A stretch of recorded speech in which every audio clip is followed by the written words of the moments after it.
is just like, whee! It just sounds like a train coming to a fucking stop. And so they're installing these on cars, and this guy's talking about it, and he's like, yeah, that's the sound. Yeah, you can roll. Yeah. No, it's just roll with it. And so like, and he's like, he says, yeah, people complain about it, but that's only in the morning. They should be up making breakfast anyway. That's like your alarm clock. Whoop, whoop. Them whistle tips. So think about this, right? You do, for gas motors, you do need a little bit of back pressure.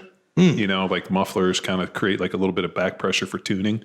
For diesel trucks and for big trucks, you run straight pipes because, you know, you don't want any back pressure. Gotcha. So maybe there was some need of back pressure. I mean, you think the old banana in the tailpipe.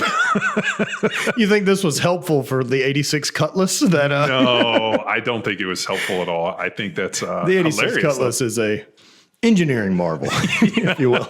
It's known as undercover crap car, as we used to call them. Speaking of those, I'm building an El Camino, John. I know, with the mullet of sports cars. I'm so the mullet of muscle cars. And the truth is, like, I love the way the Tundra has been built, but it's a useless fucking truck at the moment because there's no bed. Because the back of it's full of shit. Well, yeah, but I mean, isn't that what you have the bed for? Sure, but if I need to haul things somewhere, well, you got to have another truck. I have an El Camino now. Yeah, well, the El Camino is more of a truck than the fucking Tundra. If you've been to Power Athlete Ranch, you see my collection of like littered of random trucks, just parts. Yeah, parts. And my wife is just kind of like shakes her head, and she's like, and she doesn't say anything. And like new stuff will show up, and she'll be like, "Hey, that's new." I'll be like, "No, I've had that hidden. I just never gonna. It's been there the whole time. You haven't noticed." This is kind of my whole plan of figuring out a compound area somewhere once we get to Utah. And then what I do is periodically, like once a year, I'll get rid of all the junk and I'll go get new junk. So we got I got like 2 trucks getting ready to leave to buyers, and those will like go away, and then I'll go get new trucks. So how does this work? You flip trucks, you buy something and kind of dial it up a little bit, and then I've always been pretty good at like assessing what might be cool. So I think I've something, you know, at least I like to think so. I've always had a barometer for what I thought was pretty cool. And then I've always been a little ahead of the market. So I was always into these square bodies, and now they've exploded. So I mean, trucks I would buy for $1,500 are now worth $10,000. And so I just have the property and we would warehouse them. Speaking of that fucking Fall Guy truck. She's bad. Yeah. So I got to replace the clutch. That's why she's sitting out there and not being driven at the moment. So I got to put a new clutch in it. I was a little aggressive on it. So yeah, that thing. It happens. Well, I mean, the thing, it's all 4-linked. It's got like a Devers in the rear. So you can like basically jump that thing. And I bet it jumps great. Oh, it's fucking, 40s. I sectioned all this. She's a flyer. So I got that truck, but yeah, that green truck with the service bed's getting ready to rock out. And then I got some other stuff, and then I got my eye on some new stuff. Oh, new stuff, you say? Yeah. Dude, so I definitely got to share photos of your truck, the Fall Guy truck with the new buddy, BJ Baldwin. And he has... Oh, you know BJ? Yeah. Just recently got to know the guy. Oh, nice. Wild man. Yeah. Very fun. Yeah. BJ's legit. I mean, he's the son of Bobby Baldwin. I mean, did he ever, I follow him on Instagram because, he's a SoCal guy. He's living in Vegas. But, dude, he got into like a shootout at In-N-Out. Yeah. So that's one of his recent stories, man. Dude. Some dude went to carjack him. And if you follow BJ Baldwin, he does a ton of shooting stuff and is super proficient with weapons. And some dude... like the wrong fucking dude to try to come take shit from. He talked and told us the whole incident, right? And so apparently, I mean, this guy, come to find out after the shooting, his cousin, this girl reached out to BJ and was like, "Yo, I spoke to him probably an hour." It's not me. Yeah, an hour before. Seriously, really? So unprofessional. God. So Jesus, I guess Jamie, like had spoke to him like an hour before the incident, and he's all fucked up on a bunch of stuff and crying, and basically told her that he was going to go out and kill someone that night. Like he wasn't going to carjack anyone.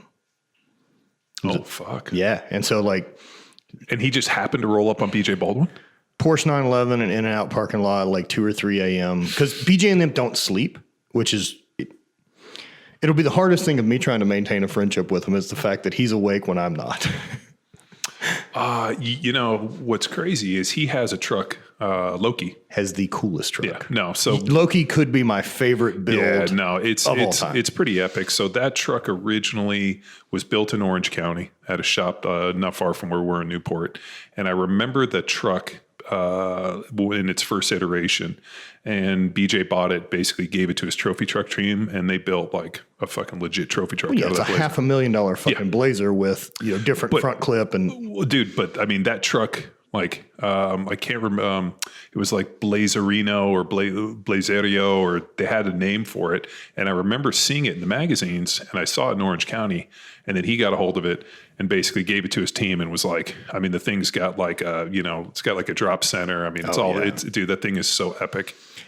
I would love to say that there isn't some part of my wanting to be friends with him is trying to figure out a way to weasel my way into the passenger seat of that at some point in my life. Dude, one of my favorite videos is he's got Lindsay Peleas and another playmate, and basically takes them out, and they're wearing like just bra tops, and like everything's bouncing as he's just taking these insane deal.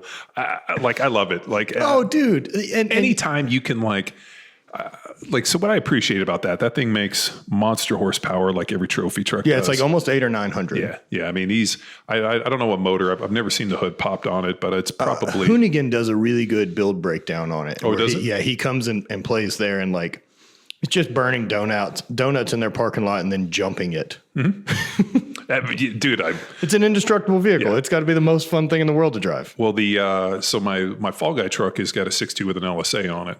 And that's why I blew up the clutch, because that makes a lot of horsepower. So that's what's going in the El Camino. I think what I'm going to do is I'm going to put a 4L80 or maybe a 6L90 into it, and I'm going to run the automatic, just because slipping the clutch, even with that center force, man, that MB4500, it's too slow shifting for that LSA.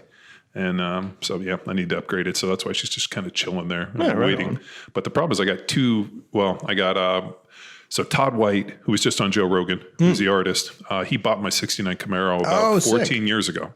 Oh, that's right. Right. So like I had this badass black 69 Camaro, red hockey stripes, crate 502, Richmond 6-speed. He buys it 14 years ago.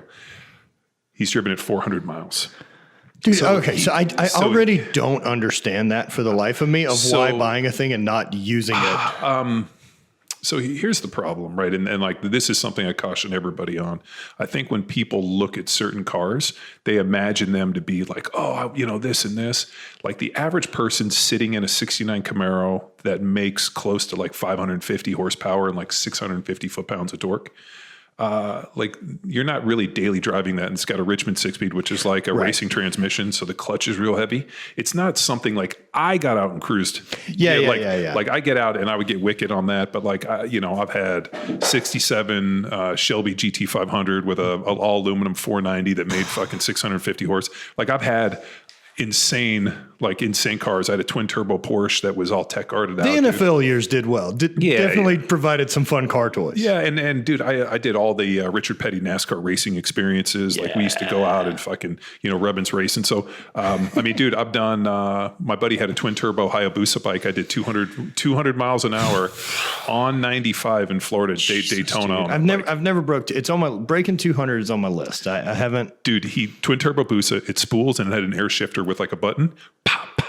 And all of a sudden I'm laying on the tank and this thing's like in fourth gear, and I see it starts trying to pick up, and I see the needle literally go just drop past 180, and I see his electric tack, it's 201. And at that point I fucking downshifted, came off at the gas. And my all-time fastest is 167 on a Yamaha R1 I had. Nice.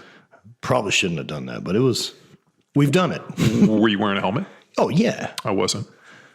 Well, I mean, at 200, I don't know how much it really makes a difference at that point. Right? I was laying behind the windscreen. And I mean, but I've always had pretty good reflexes, and I've always been real fast and like have an incredible ability to focus. Well, but not only that, like if you're in the right place, like for me, whenever I did it, I was on Interstate 10, leaving the strip club I worked at. So it's 4:30 in the morning. There's no cars. And you just need a real flat road. And there's no bumps. 5 lanes of Interstate 10, and I don't need real long to get to that speed. Yeah. Oh, not on those bikes, man. No, man, they fucking roll, dude. Yeah, my buddy's Busa with those twin turbos were fucking nasty. That acceleration, like there's never a point that I got used to it and didn't get giddy and like giggle about it. Well, dude, what was cool was he had probably about a 180 tire on it, and I think he had a 4-inch stretch on the swing arm. And man, that thing just fucking laid out. It was slammed. It was low, had all the effects. I mean, everything to go fast. And, yeah, so like my entire life, I've always been pretty good with speed, and I've built some really incredible cars. And then what I realized is some people, when you sell them to them or they go in, a lot of people aren't really ready for it. Well, one, they're not ready to wrench on them. Two, they're not ready for the maintenance. And three, which is part of the deal. Yeah. And you get into this thing and it's not, I mean, it's got a, it's that 502 ZZ rep motor. So it's like 502 horsepower and then, 567 foot-pounds of torque. And then we did a bunch of stuff to it to kind of, wake it up a little bit more and do some other things. Wake it up a bit and more. It's fucking aggressive. And so I think when you have these situations, when you have these situations and then people get into it, they see it and then they get in and they realize, like, case in point, that same Camaro, this is years ago, my buddy Rick, he was doing some work for a guy who was on the movie Transformers with, who was the guy that was married to Fergie, Josh Duhamel. Got it. So, they were talking about cars and he's like, oh, my buddy's got this badass 69 Camaro I just saw the other day. Showed him a picture. So I get a phone call from Josh Duhamel wanting to buy the car. Right. Hey, I want to see it. I want to buy it. Yeah. If you bring it up to the Hollywood Hills to my house, I'll fucking write you a check. So I was like, what do you want for him? I shot him the number. He didn't even box it, bring it on up. So I go up there and knock on the door. Fergie comes, right? So it's me and Josh Duhamel. We're hanging out. He's just ripping huge bong hits.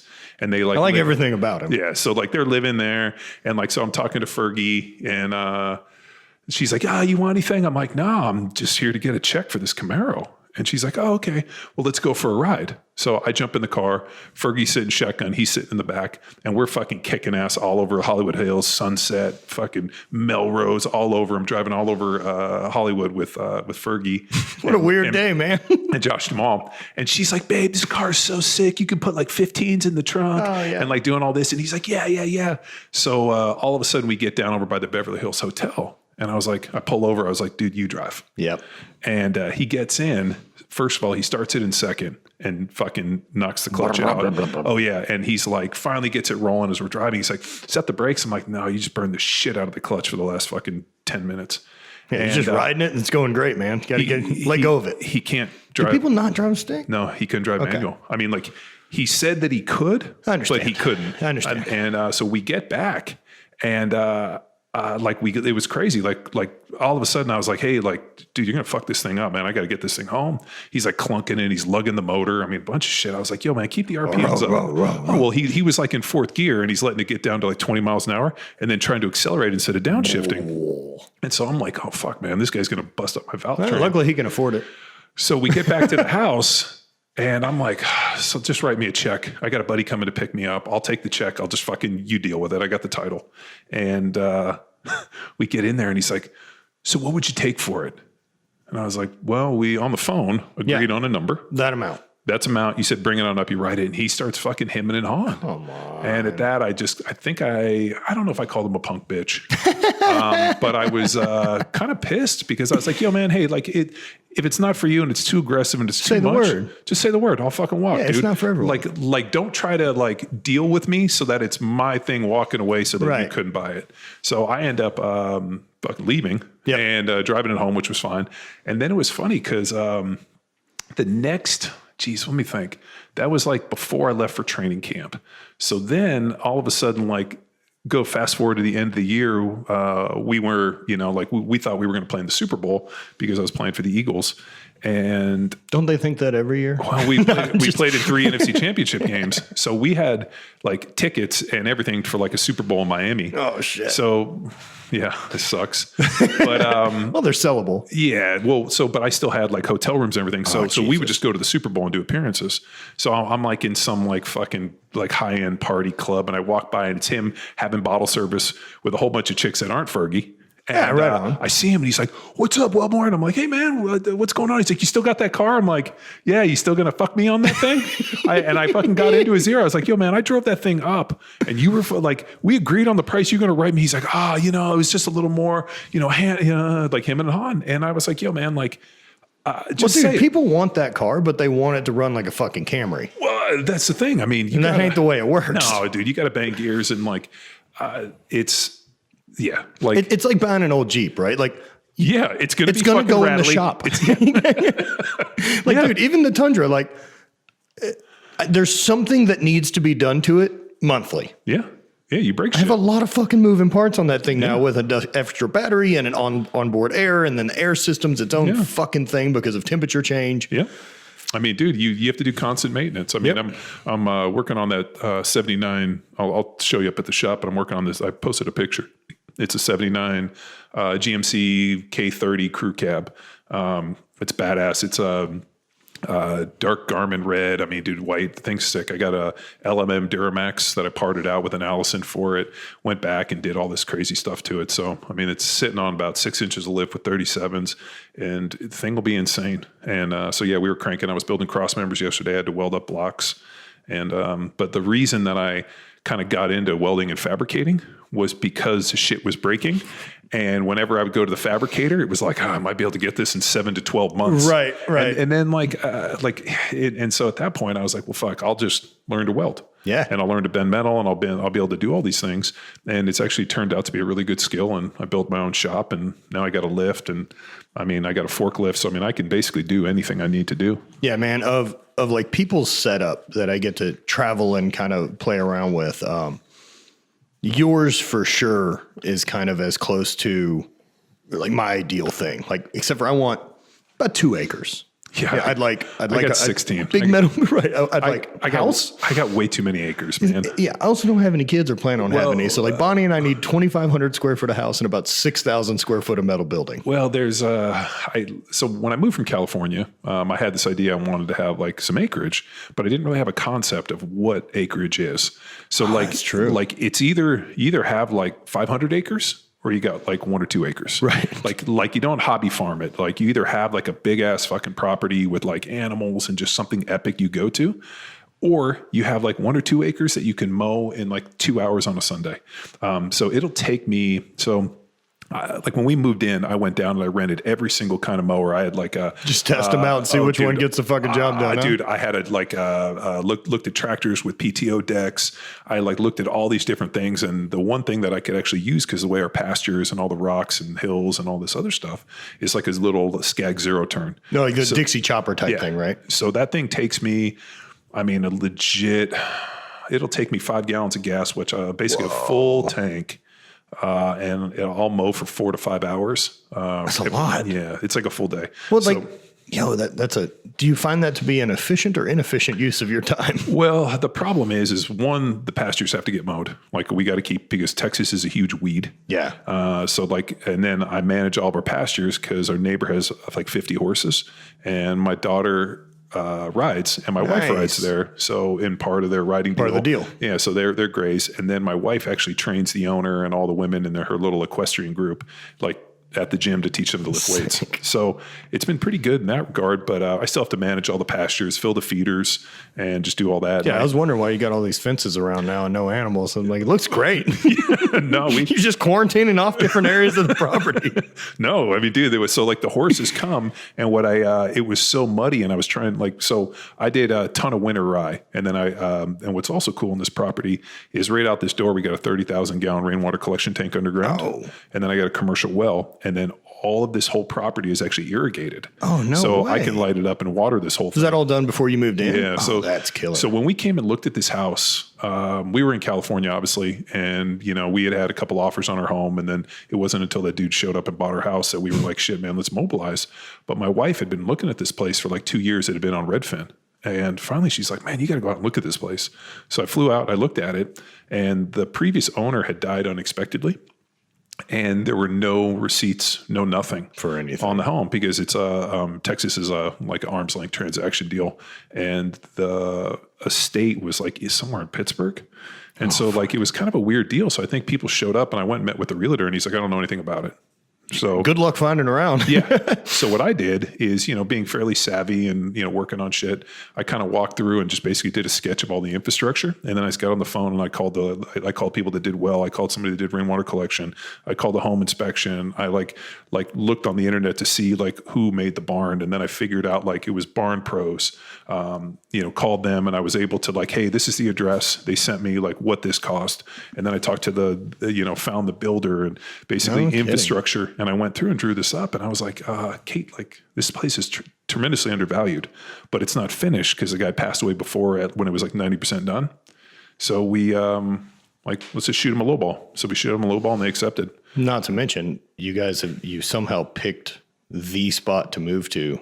I mean, appreciation on the property here has got to be nuts in the last year. Well, the property appraised, the land appraised for more than what we paid for the property. Yeah. So, we hit it right. It was 4 years ago. Yeah. You couldn't have done it better. So, now Austin's exploding and it's funny. One of our good friends is a realtor and she's like, anytime you want to sell, you let me know. And she's like, please, I could sell that in probably about 30 minutes. Right. And then we're like, yeah, but then where do we go? Right. Because there's nothing available. I got a 5,000 square foot building. You're not going anywhere. Dude, no. I mean, unless somebody shows up and would be like, here's money where I could go build there's an amount of money that, of course. Yeah. Right. And then what I know if someone shows up with $1 billion, you sell immediately and leave all your shit here. Yeah. Well, so somewhere between that and $0 is the amount that if somebody made me an offer I couldn't refuse, which happened in our house in Newport Beach, which I think you came to. Yeah. That was the first time we hung out. Yeah. That 60s Brady Bunch so cool.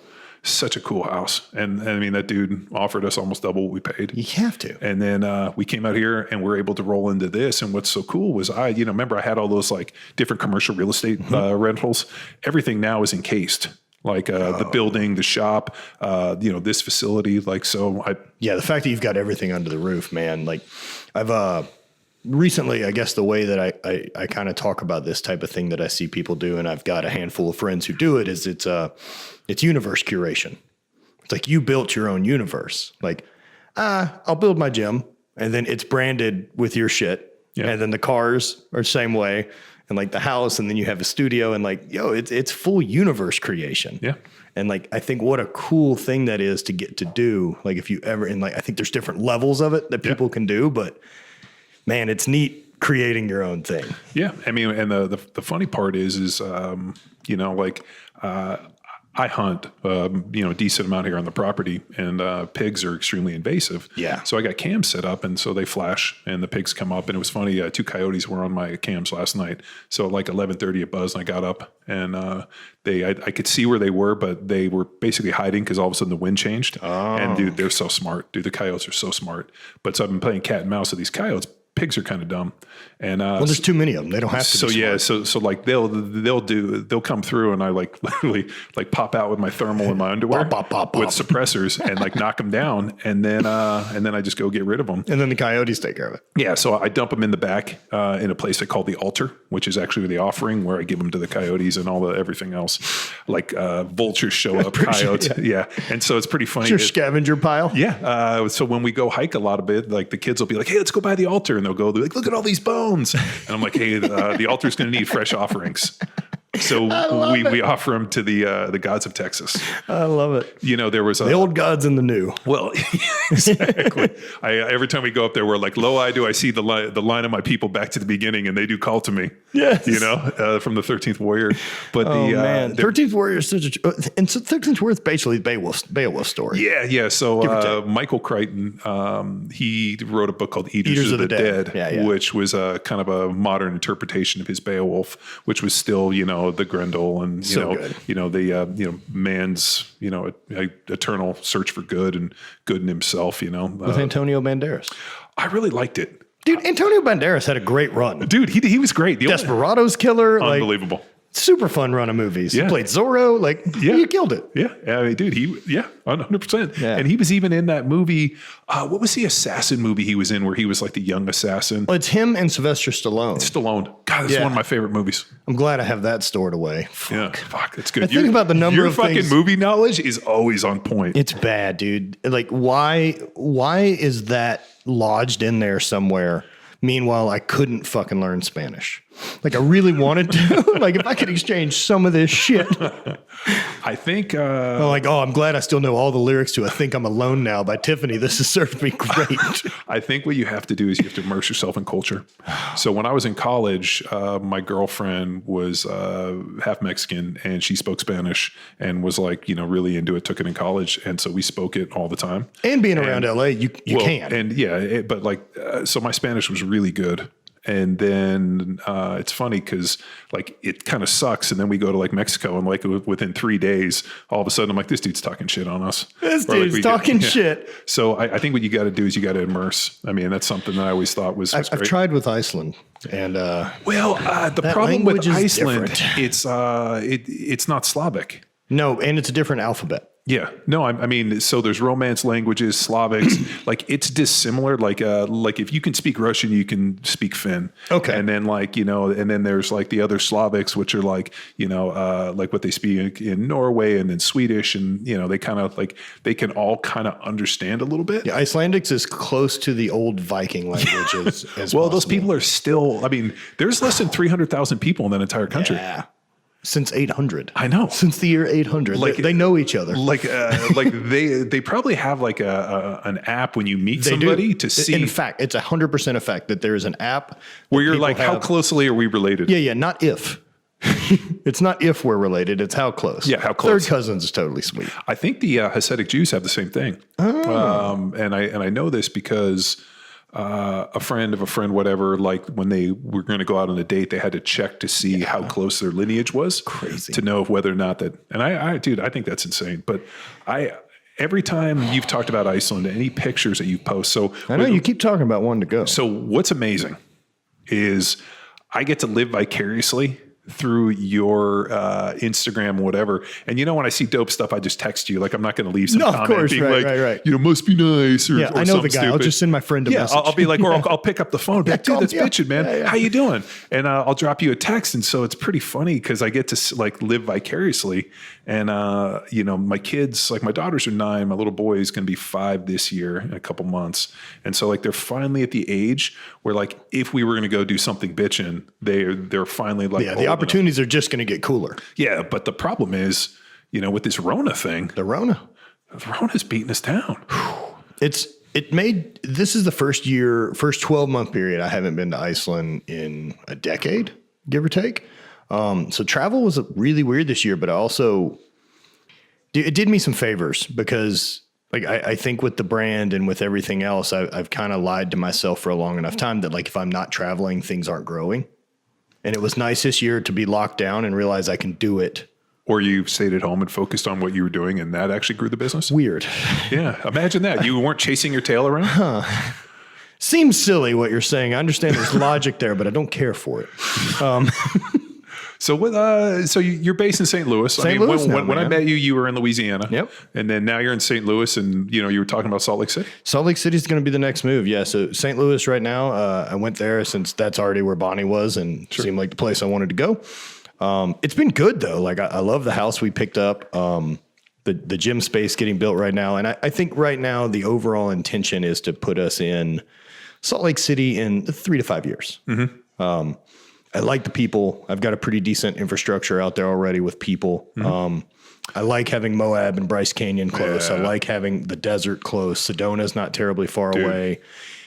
Moab. We don't ever travel east from St. Louis. You know what I mean? Unless it's Miami, and that doesn't count as east. That's South America. Yeah. I mean, I lived in Miami for a short stint. Fucking great, dude. I used to live in Tampa, and then one off season for a couple months, I stayed down off of like 17th and James in South Beach. And then I quickly got in my car and hightailed it the fuck back as I realized my NFL career was slowly dwindling because nobody worked. Everybody fucking partied.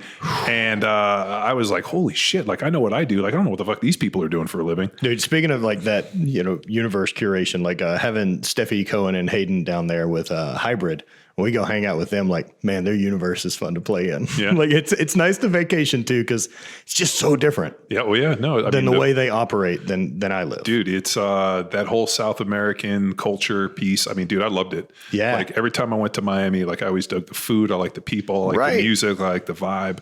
And they're like in the so their house is like in Coral Gables, but then they're like the gym and the new spot, I guess the Fantasy Factory is in like Wynwood. Okay. So it's in kind of the art district and everything, like super, super cool spot. No, all that Art Deco architecture, man. Like we used to go to Miami constantly, and man, I always really liked it down there. I'm very much enjoying her get into boxing.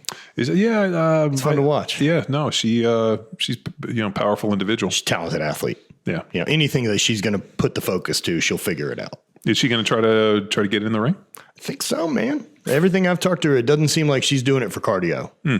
So, I mean, she's sparring, and I mean, she's been training now with Phil Daru's down there. Okay. And he's got a group, so she's training with his fighters a couple, like 4 or 5 times a week. Oh, nice. Yeah, so she's full in. Nice. They just put a ring in hybrid. Nice. So no, the boxing stuff's addicting.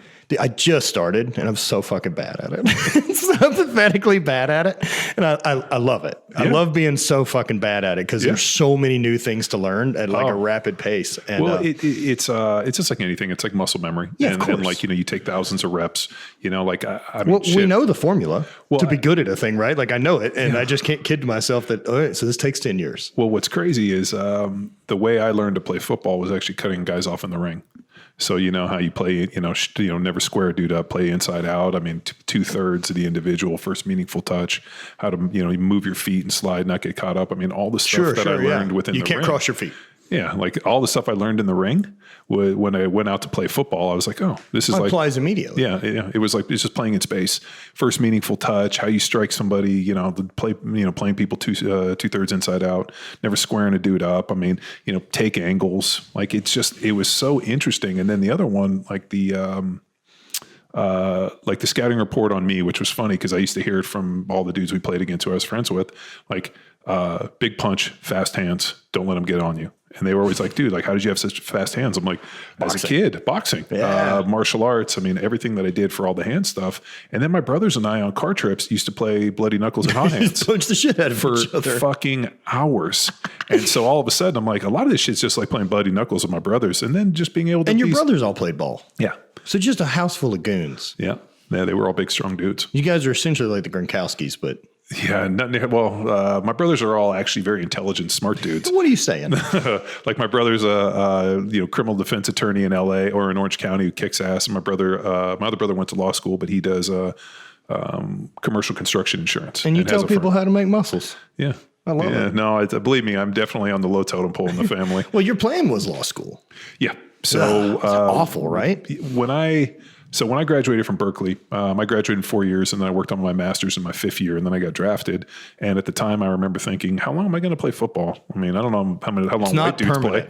But they're like, oh, it's about 3 years. Right. So I had done a bunch of research and applied for a scholarship to go to Bolt Hall. They gave this deal called the Adrian Cragen Scholarship. And I knew Adrian Cragen, who was the former dean of the law school.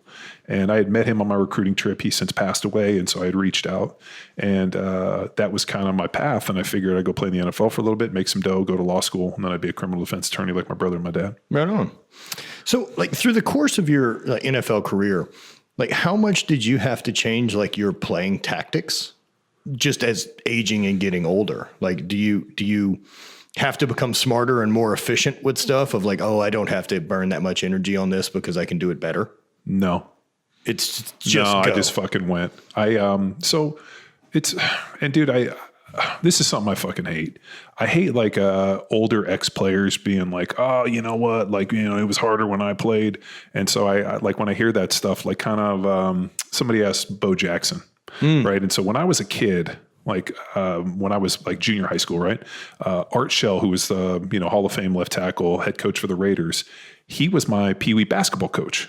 So his son was the same age as I was, and we were on basketball. So I got invited to go to a Raiders game, and I got to meet Bo Jackson. And there's that epic one where he runs, and we were right there and got to see it. And I got to meet Bo Jackson, and he was fucking huge. Yeah. He was a big, strong dude, and like unbelievable athlete before that shit even became cool, like cross training, Bo knows this, Bo knows that. Like, and so it's funny. He's got to be the biggest that we didn't get to see the potential of. Well, there was no social media, and the dude was big. I mean, talk about a fucking superstar and the most gifted. I mean, he was every bit of like 235 pounds, and dude literally outran people like it was nothing.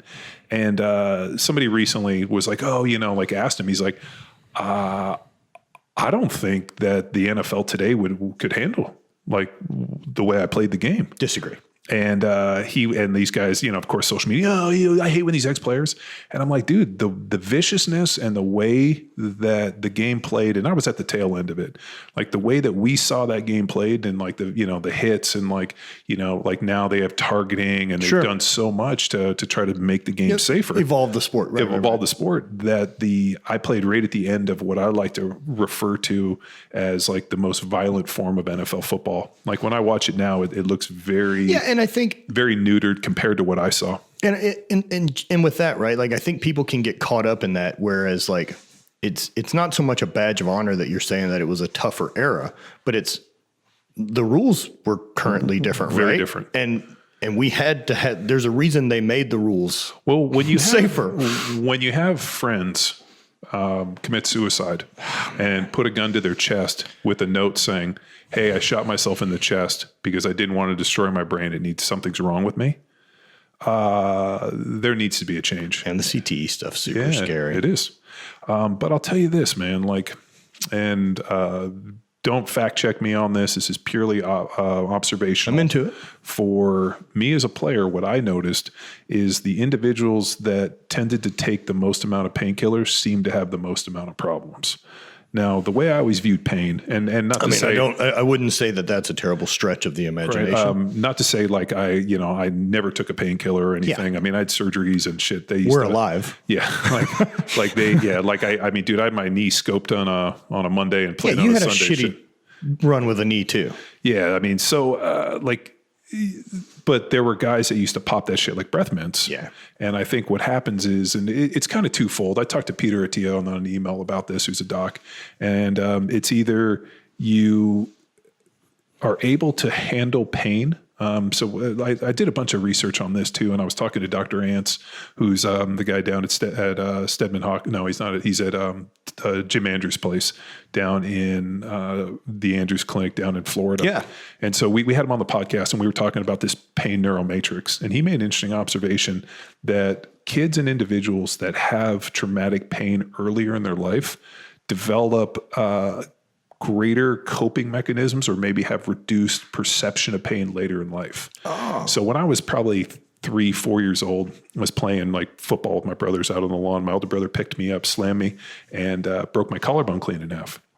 So I remember going over and crying and telling my mom my shoulder hurt, and my neighbor was there. And he was an old Army, like Air Force pilot. So he told me to shut the fuck up and gave me a quarter. And I took the quarter, right? Gave me a quarter. In your shitty arm. And I went inside. And then in the night, because my shoulder relaxed and my shoulder fell and it's down at my side. So my mom freaked. We went over to my neighbor's house, who was an orthopedic surgeon, and he set my shoulder in the kitchen and then made me this little like dish towel sling. Did you give him the quarter for the work? No, I just remember it hurt real bad. But like there was all of these things. And like, so when all of a sudden, like I go to play football or whatever, things where other people are like, oh, fuck, that hurts, just didn't hurt me the same way. Yeah, interesting. And so I think from like pain and whatnot, like the way I viewed pain was you kind of make a deal with it, right? Like you make a deal with the devil, right? Like this is going to hurt. I know it's going to hurt. And the way I treated it was, come in, old friend. Sit down. Let's hang out a little while. Dude, and you know what? That's a familiar sound. Yeah. Like, hey, come in and it's going to hurt. And you know what? I know at some point you're going to leave. And I'm not trying to put on headphones and mask it. I just embraced the pain and just come on, old friend. And we made friends. And like, I remember we were playing, it was in Philly and it was cold that year. And I remember I was punching so hard that I bruised my hands so bad that when I woke up in the morning, I couldn't make fists. Whoa. So I'd go over and I'd run them under like hot water, cold water to try to get my hands to work. Right, contrast. Just doing contrast. And I remember like driving and like the steering wheel was cold in my car and I'm driving in and I remember being like cracking and then being like, man, my hands hurt today. And it was just like, and I just had this moment where I was like, come in, old friend. Yeah. And we sat there and I put him on the heater and it was just, whereas other people, and I ran into a guy I played with after I retired, like 1 or 2, and he was like, hey man, like how you doing? Everything all right? I'm like, yeah, I'm doing great. He's like, hey, did you have a hard time getting off the painkillers? I was like, I don't fucking take that shit. I mean, I took him like, you took him like a normal person. Yeah. Like, hey, like if I had a surgery or something, we took him for a little, we got off him after about a day.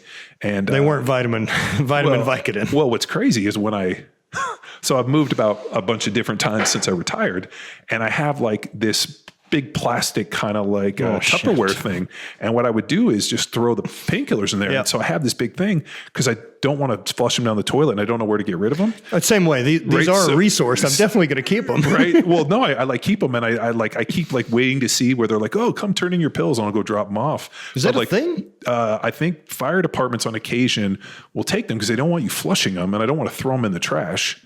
So I just have all these expired pills, but it's funny. I'll be like, oh, that one's like 15 years old, and I kind of probably not good anymore. And, but they're also like completely full. Well, let's go take a few and we'll just do our own testing on shelf life. I like the thing.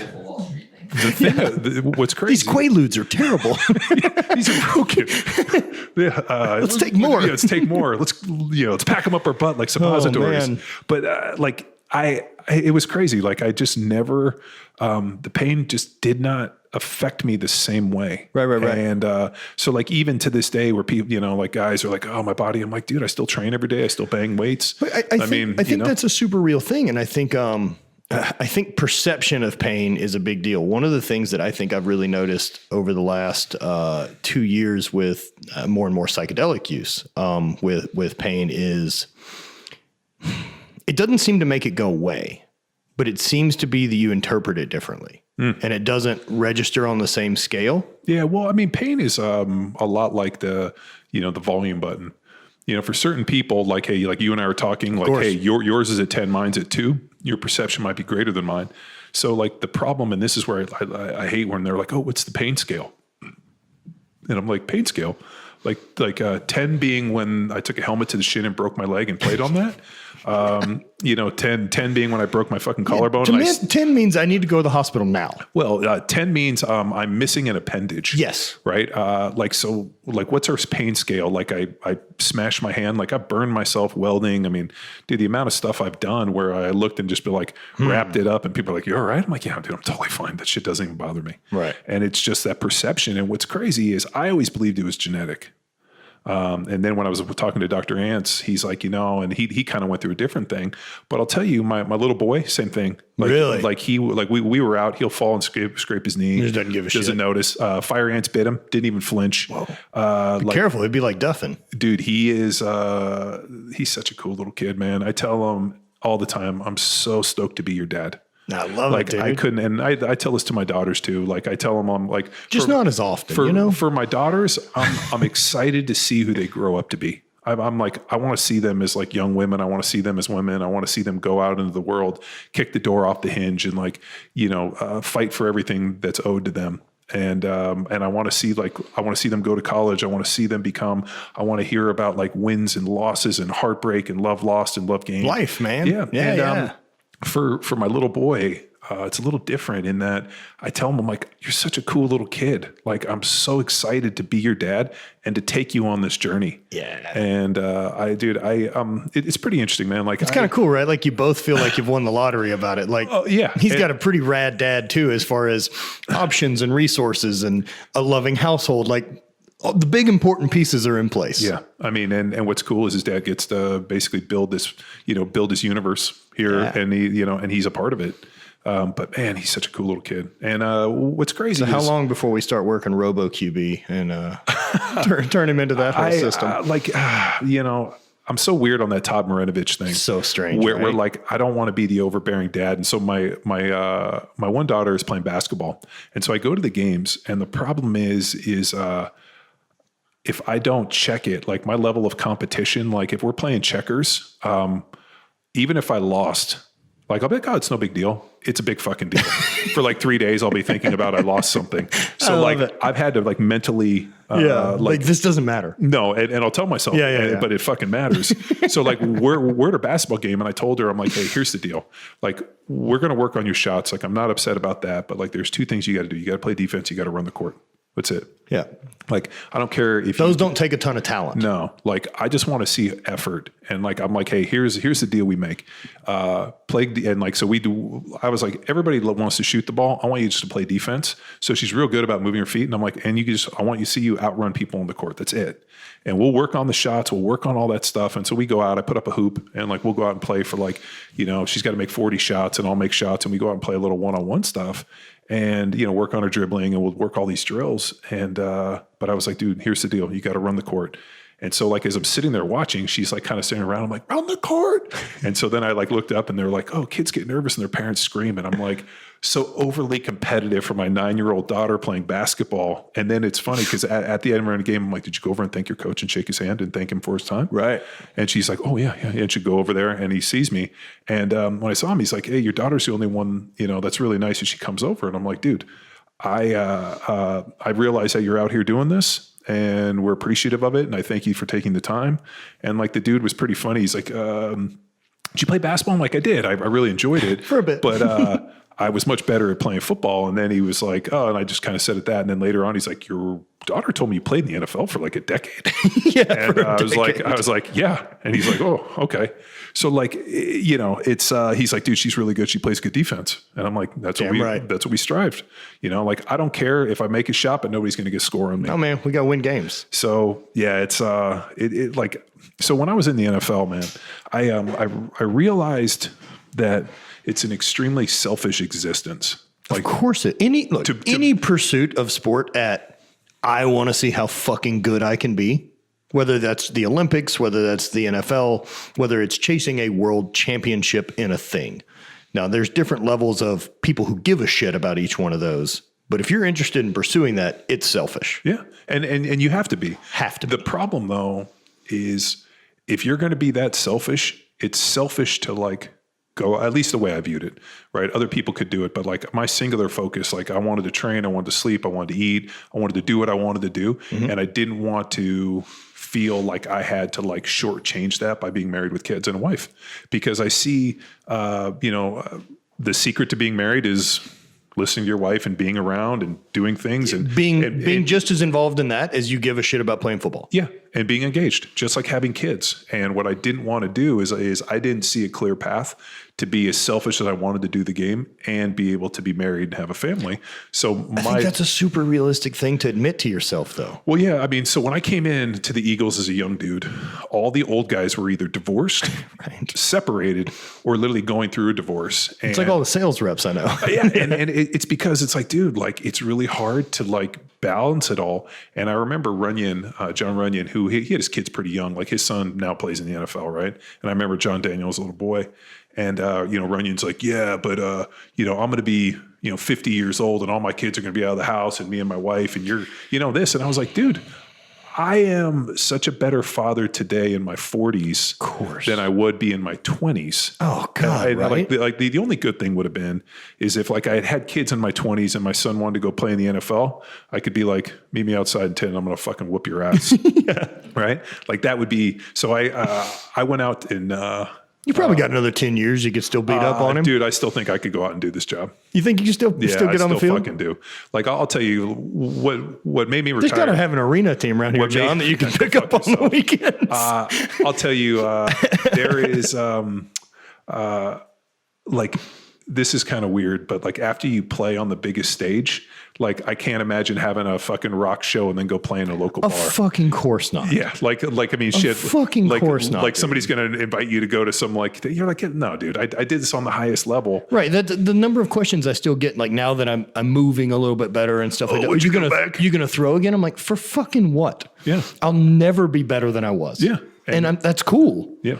Exactly. And I ain't trying to go be bad at a sport no one gives a shit about. No, and then on top of it, like, you hold yourself like I appreciate this so this is the hard thing about boxing.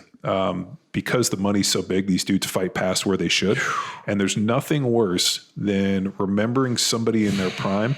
Kind of like, that Tyson bout, like it was cool as shit to see him come back. Yeah. Where he fought Roy Jones Jr. Yeah, dude, he came out like to see him like get in shape and he needed that. But like, what's hard for me is to see your heroes like aged and do that. And like, it's, we watched a Conor McGregor fight the other night and just seeing him get, fucking those leg kicks. Fucking, oof.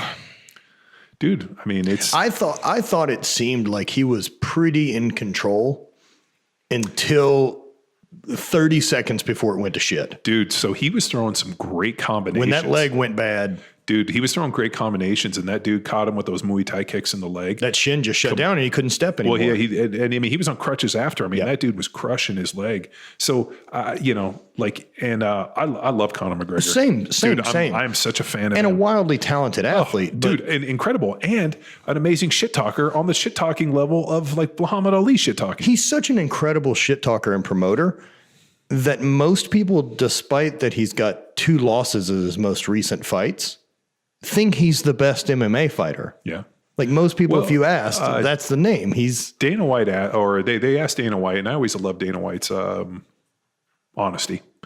Let's just put it there. And he's like, you know, Conor's at an interesting crossroads. He's lost twice, and he has to make a decision. He already has all the money he needs. I mean, his proof 12 or proper 12. He's made $1 billion his first fucking year in business. Yeah, he's crushing it, dude. He had that, you know, Mayweather fight. I mean, dude, he's fucking made more money than he ever needs.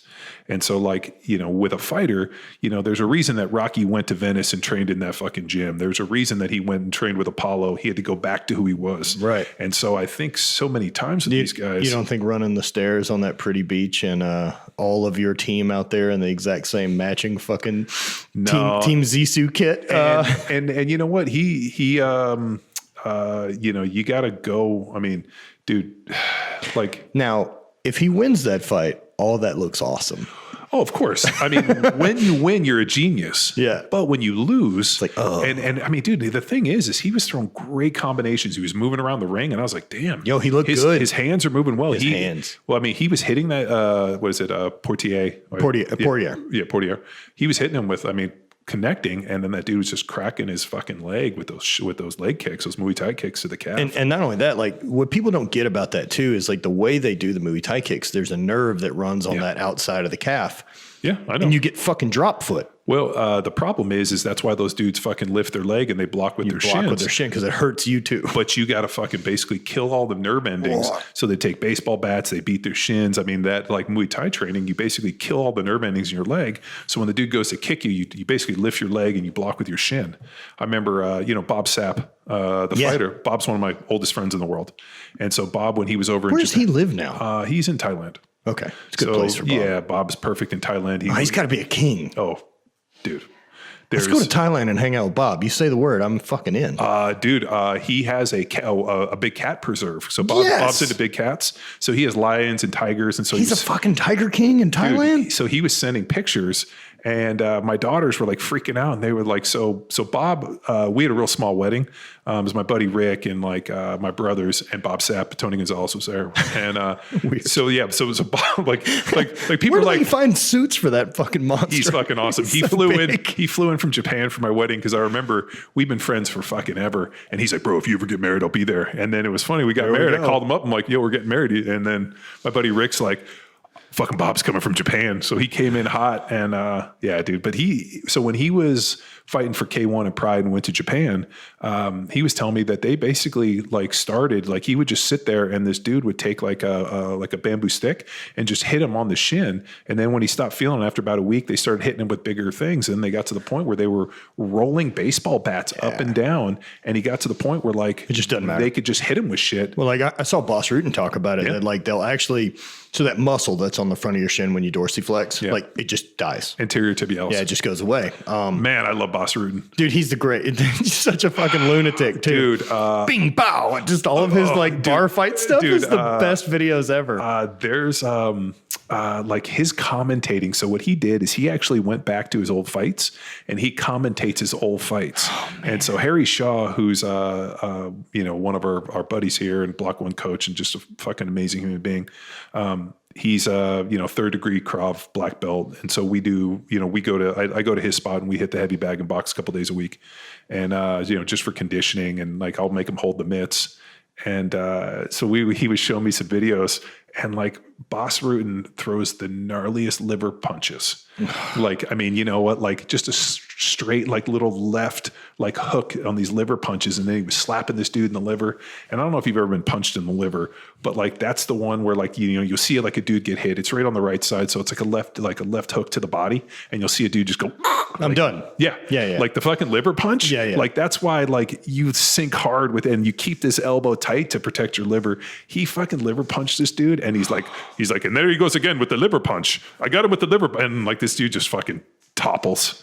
And so ever since then, this is random, but here in Texas, they had a deal where this mugger like attacked a chick, and she fought him off with like a keychain, you know, like one of those punching keychains. And so they filed a felony assault against her because she was using a weapon.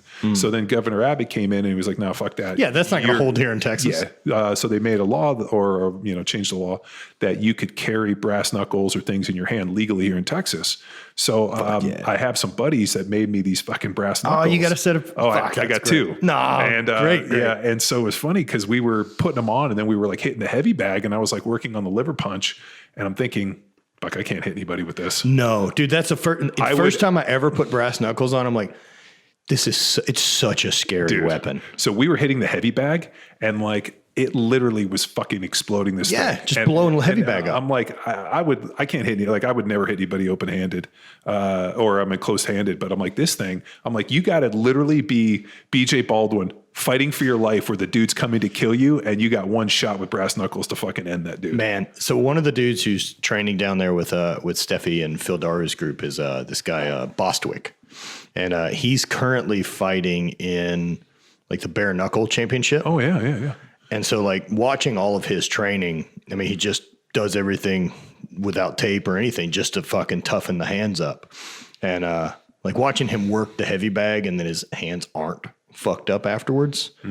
I can't wait to go down to Miami next month and like get to hang out with that group and like do some training and I just want to see that dude's fucking mitts of like, I want nothing to do with those fucking hands. What happens is they get all calcified and the knuckles get all big and they get real thick. You see with the old martial arts instructors that just sit there and like pound steel. No, I was in Japan years ago, and my buddy Rick, who owns Starling Gear, which is like the largest, most collectible line of jewelry in all of Asia. And so we were in Japan, we were in Osaka, and Masa, who is Rick's agent and owns like Be Cool and a bunch of shit over there. He's a badass martial artist and like just a cool motherfucker, dude. You see him like, he's like, you know, older dude in his like late 50s, early 60s, just kind of strolling in a leather jacket. And I'm like, this dude's a bad motherfucker. Rick's like, seriously. So we were fucking around at his house. We had a couple drinks and like his knuckles were huge, like just really fucking heavy hands. So I was like, let's play a little fucking bloody knuckles. So we're like lining up and he fucking goes to hit me, you know, kind of fucking around. I like move my hand. I'm like, my turn. I go to fucking smash him and he doesn't move his hands, just looked at me. And so I was like, fuck. So I hit him again. He didn't move. And then I went this way and then I punched him straight. And like, it was literally like punching a cinder block. And I laughed. I was like, Masa, I got fucking heavy hands, so my hands are way calcified. And I just split my fucking knuckle and he was fine. We'll call this a day. Yeah. I was like, and then he took us over to his other apartment and showed us all like his samurai swords and martial arts shit. And like the dude's just like a gnarly practitioner. I'm like, this is a bad motherfucker right here. There's some people out there that are just next level dudes. Yeah. Like, yeah, the whole BJ thing is a gnarly thing. And watching that guy train. So he doesn't sleep? I assume he does at some point, but it's not at night. He's kind of he's a day walker. We did a big Halloween party is where we had hung out and got to meet. And then,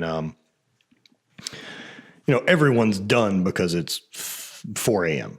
And he's essentially just like, all right, we're heading back to Vegas. Like loaded up car and left. Oh, wow. Doesn't drink. And so he's just wide awake. And he and his chick. So the other half of that story of the shooting is, his chick, Tori, she's the youngest female defensive shooting world champion ever. You picked the wrong car. Yeah. No, I mean, dude, talk about cruising into the wrong fucking situation. But also like the amount that he just happened to be prepared. Like he's been obsessed with defensive shooting for 20 years. No, he's a good shooter, man. I follow his Instagram. Man. I mean, he's real good, like real proficient. Like, I've been super fortunate, a power athlete, and we work as contractors for Naval Special Warfare, and work with the guys at Development Group, and have had an excellent relationship with Naval Special Warfare for a number of years. And I had the opportunity to go to Mid-South, which is their shooting school. Oh, wow. And go train with those cats, and we got to shoot a ton of stuff. And then Jeff Gonzalez, who's Triton Concepts, he's here in Austin. I've helped Jeff with his training and helped him rehab for a number of years. And so I've gone out and done all of his, concealed cover and all of his shooting stuff. And so it's pretty interesting in that it's a perishable skill. It's like welding. If I don't, dry fire and continue to shoot, like it just goes away. Yeah. And so like, I obviously, here in Texas, I carry concealed weapons permit, but anytime I ever put anything in or two, it's always 10 times like, hey, this is how this reacts, or I won't carry. And that was something that I got from BJ that I really liked, right? Because it's one thing to see what people do via the grams. Yeah. But like even chatting with him, and then kind of toward the end of one of the nights that we were there, I was talking to Tori, and like everyone's kind of getting ready to go to bed. And just before bed, BJ had walked past us into their room and then walked over to the corner. Yeah. And runs 10 rounds. Yeah. 10 rounds of it. I'm like, yeah, just dry fire. It's the fucking real deal, man. Yeah. No, I mean, like that's where you have to be proficient. And if you're going to carry something. Well, why wouldn't you collect enough data to at least know what this does when shit happens? Like one of those stupid things BJ said is like, the amount of people that keep a pistol for self-defense or home defense and don't have a light on it. Yeah. You're going to find a flashlight too? Because is that what you're doing in a panic situation? Yeah. No, I mean, it's true. Or turn on your phone? Yeah. I mean, in defensive situations, and here's the thing, most defensive situations happen at night. Of course. So, you either got to have, some, basically put the big dot on what you want, or you shoot with a red dot. I mean, there's a million different things. But yeah, I mean, if you're going to have something defensive that you're going to carry at night, you got to have some form of light on it. Well, and educate yourself. Well, the other one too is I think people, at least this is what I've kind of observed with guns, is there's people that are more like the idea of guns and owning them more than actually shooting them and using them. I think that would be the majority because, well, shooting and using it takes work and it takes time and it takes commitment to actually get better at a thing. It's a thing I should do more often. Yeah. And I just haven't. It's a thing that I'll dry fire and practice, but actually going to put bullets down range, I don't get to do enough. Well, I remember this. The SEAL guys we trained with were like, "Hey, if you can dry fire every day and at least throw rounds once a month, you'll stay proficient." So like I work on dry firing on my rifles. So I mean, I shoot for distance and hunt and whatever. And a lot of stuff, all the stuff I do is at night. So I have like a PVS 14 on my HUD, and then I got a PVS 30. Which, clips on, and, I got all these setups because, all the things I'm hunting, come at night. And so be proficient, with, trigger management, how you shoot a bolt action versus an AR-10 and all that just takes time and opportunity. And, I think a lot of times people are more idea like, hey, I want to buy this gun. I want to have this. And I'm like, I always go back to the old Bruce Lee, like, don't fear the man with 10,000 kicks, fear the man that has really one kick that's practiced 10,000 times. So, I mean, it's kind of like for me with pistols, I have a few others, but I carry Glocks. Yes, the same. And the reason, like, I like the reset, I like the ergonomics, like I love the way they fit my hand with both hands on it. Yeah, yeah. So like I carry a 19 or a 26, or I even have a 43 that I carry in shorts. My daily is a 43. Yeah, and you know what? And like I have the whole thing kind of massaged, like undercut the trigger guard so I can get a higher purchase and a little stippling and a little setup, and then just be proficient with it. Right. Let me get really good at this gun because I mean, look, a Glock 43 is still 9 mil. 9 mil and 9 mil isn't going to take any, like one shot at 9 mil unless your shot placement's perfect. Yep. Isn't all that effective. It's not like shooting somebody in the hand with a 45 where it takes them off. No, it's either turn off the central nervous system or multiple shots on target. I have to put enough holes in you that you lose blood pressure and die. Yeah. That's the only way to win a gunfight. Those two options. Yeah. I like when I saw that thing with BJ Baldwin, I was like, holy shit, like talk about, like I thought he was getting carjacked. Because I've been to Vegas and I've been to that In-N-Out Burger, which is, I'm sure, what he thought until the guy's cousin had reached out. Wow, and that was because there was a lot of flack that had come up of like, what is he doing in In-N-Out parking lot at 3 a.m.? This is a drug deal gone bad. as if he's doing something illegal by being outside when it's late. And you're also BJ Baldwin. Right. I'm pretty sure BJ Baldwin. He's a madman. Well, but he's not out buying ecstasy or some weird shit. Like, come on. His dad's Bobby Baldwin. Right. And so BJ's now obsession post the incident is he's just testing nonstop defensive rounds. So he talks about like the different loadout on his magazine from top to bottom. Mm-hmm. And he's like, I think he missed I think he hit the guy 10 times and missed whatever the remaining shots were. I think maybe 14, like total bullets. And his concern is, why did he miss those 4? Sure. They all went through his hoodie behind him while he was running. So he's off target by 4 inches, give or take. Wow. And he's like, I don't have enough velocity on those rounds. Those rounds need to be moving. He's faster. like, I need a little hotter round. Yeah. So they get there because there's too much to calculate. And then not only that, I want bigger rounds, bigger, heavier, higher velocity rounds toward the end of my magazine, because now they're counteracting recoil because they're heavier. Well, he's shooting at what, a 9mm? Yeah, he shoots a Glock 19. Yeah, but like any percentage. Like 9mm is like if you're worrying about trigger management, of course, but like if you're trying to manage recoil with 9mm, we should just go lift some more weights. Also, we're talking about a person trying to chase hundredths of a second. Yeah. Right. Oh yeah. I mean, he's talking about like, under 2 seconds, I'm pretty good with a 1911 and on target at 70 yards. I'm like, yeah, you're just fine. Yeah. No, I saw a video with him shooting against a shot timer. Like, it's like, like watching Jeff Gonzalez shoot, like just so, smooth as fast as smooth kind of deal. And just silky smooth, and it's just ton of reps. Yeah, and you know what? Like the thing that I learned from going to Mid-South and working with those guys is it doesn't have to be fast. It just has to be smooth. And like if you rush the shot and miss, it's actually better to slow everything down and put your shots on target. Of course. And so I learned that because when I first got there, I was kind of nervous and like thinking I was going to be slow, and then I realized they're only counting misses. Like, they would shoot the timer and they wanted to see improvement. But like, if I was going to come push the weapon out and be able to be proficient, like it was more important for me to get shots on target than it was to be fast and miss. Because if I miss, they don't count it. So being able to slow it down, slow down the transitions. And then like, once you develop the neuromuscular pathways and understand, how I'm going to do this and drop this and be able to do it, then you can add speed. And even the dumb stuff of like the trigger management of like keeping the trigger pulled. Yeah. And then letting reset come in. Yeah. Click back in. Yeah. But they're, the only way you're ever going to, like, you can manage trigger reset on a dry fire. Yes. But if you want to really management, you got to actually shoot. You got to have it recoil. Yeah. You need to feel and hear the noise. You need to. Well, the other one too is how many people ever shoot without ear pro.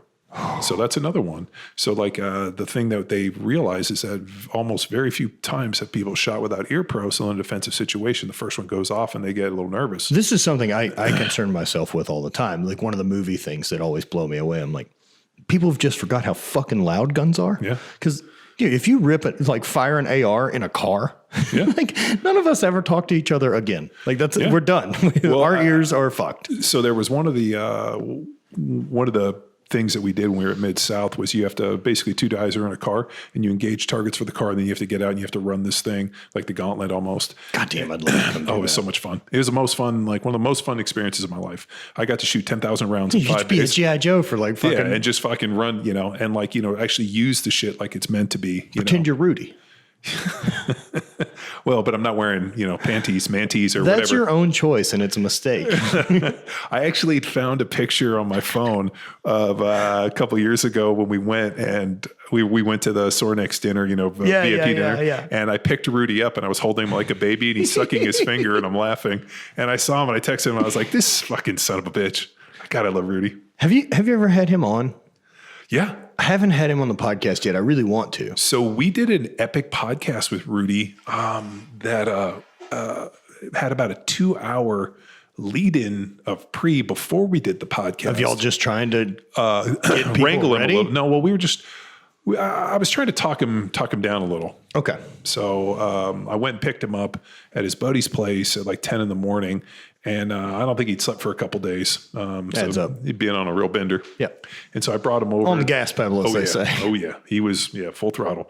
And brought him over. And Luke's like, hey, you want to get rolling? I'm like, nah, let's just hang out and rap with him a little bit. Like, let's see what we're going to get. And all of a sudden we started talking about like some martial arts stuff. And he all of a sudden fucking like throws his punch at me. and fucking I block it. And then all of a sudden, like he kind of glazes over and shit gets real serious. And I see this coming. And so I snatched him up real fast and fucking dropped him on the ground, laid on top of him, and then grabbed the barbecue poker from the deal and put it on his fucking chest. And like, I'm thinking I'm gonna have to kill Rudy with a barbecue poker. This is gonna be a weird day. And then all of a sudden he like came back and was like, oh, you guys ready to do the podcast? And I was like, yeah, sure. Put the barbecue poker away. We sat down and had an amazing podcast. And then he's like, I'm kind of tired. So I drove him back to his buddy's house. He got out. And the best part is he didn't have a shirt on. Never. Didn't have shoes. And he was wearing women's jeans. He's Why? Amazing. Because they fit better. Also, there's more stretch in them. Well, this has been news forever.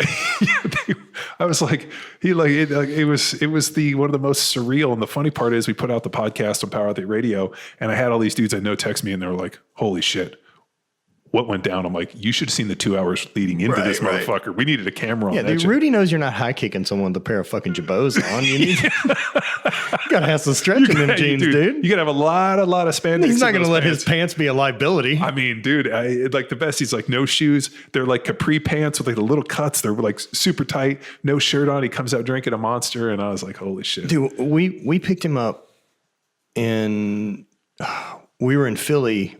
Outside of Philly and Reading for one of the things Rob and them were doing, like their veteran outreach thing that they did at their gym up there. So they're based out of Philly? Started in Philly. So Rob and Dana are from Westchester. Shit. Yeah. Oh, man, dude, I know that area well. Westchester's great. Yeah. Great little town. Rob and Dana are from there. I didn't know that. Yeah. And so they had their gym, the Warhouse was there. And we did that outreach thing for a few years. And pick Rudy up and like, at the airport, he's in silkies, like in some shirt he's now made into a vest, Kiev scarf, a 50-pound center mass bell that's painted like an American flag, and a dimmer box. This is all of his gear. God damn it. I assume he's got like an extra pair of silkies in the dimmer box, and he's like, we're good for the weekend. This will go great. I'll be fine. I'll probably find some clothes but I bought some scissors because you know what he does is he cuts up shit. Like, like when he spoke for us at the Power Athlete Symposium, we like gave him access to the shop. He's like, do you have any scissors? He cut up like 3 shirts and like tied them all together and made this one. And then he's like, can you bring this one in a little? And like totally. And then the best is he put on it. He's like, well, it took it off. And he's like, let me get that one. It's a women's shirt. He's like, yeah, of course it is. Yeah. He's like, the women's shirt fits way better. That's just a suggestion. God, he's not gonna be hemmed in by your ideas of men's or women's clothing. Oh God, he is. He's unique, man. I know one. I have through the Sornex crew that we joke and like it's so funny. We call them the Sornets. Yeah, Sornets. That's kind of what I like always think about, like, the Sornex crew. I've met, obviously Bert, who's, one of my favorite human beings on the planet. And his dad, just amazing people, but, Trey but like Woodsky, who I've had some epic podcasts with Woodsky over the years, and I'm sure you have too. Yeah, Derek's just incredible guy. So you got Derek, but like the fact that there's a Rudy in there mixed in, and then like all these people that kind of roll out, like it's fucking it's a fun universe, man. Some are strong. I'm so mad that I told Adam Nelson this, and I've told Woodsky too. I'm so pissed that the internet didn't exist while I was still playing in the NFL, because if I had known that Adam Nelson and Woodsky were out there, I would have gone and found them. Right. I would have I would have hit him on Instagram, been like, where are you? Yeah, I need to know things. Well, no, I mean, I would have showed up to battle him. I would have showed up to train and been like, oh, you did, 585 for 10 on the back squat. Great. Where are you? I'll fucking show up. I'm coming. And I would have found Woodsky. I would have found fucking Adam Nelson. And like, I was like the, ultimate Ronin traveling samurai for that. Like if there was somebody doing something better than us, you wanted to know firsthand. And you know what? And like, I have no ego about that shit. Right. Where it's like, fuck, if you're better than me, I'm going to show up and fucking try and like, bring it in. And same story. This is how I've ended up. And like, so that thing with Woodsky is and Woodsky kind of sat back and he's like, that would have been great, wouldn't it? And I'm like, it would have. It would have been great. Like Adam, Nelson's telling me these stories, and I'm like, fuck, man. Like, I have stories like that. Why don't as much as I kind of despise a lot of the social media and internet, the fact that I got to get connected with you and the all these level people, of connections outweigh all the bullshit. Yeah, but like it's really interesting, man. Like I came to this weird observation that for a number of years, people who had experienced things and done things, their perception or their opinion had more weight than people that hadn't. Like, for example, me as an NFL player going out and doing the job, when somebody's like, oh, Michael Strahan sucks and I don't like him, I'm like, dude, Strahan was a beast. He played the game well. He was so athletic. He was so flexible. Like and like people have these conceived notions, that guy's trash and this, and you'd hear people say these things. And I was like, you're viewing it as a fan. I'm looking at this from working against these guys and seeing film. It's a totally different aspect. So like all the time when I hear people's opinions on stuff, I'm like, like lifting heavy weights, right? Like, oh, what about this? I'm like, dude, I've lifted heavy weights my entire life. I've trained people. I mean, we have thousands of people a day following different programs. I mean, we've educated people. I taught hundreds of seminars around the globe for the CrossFit football as CrossFit, specialty seminar.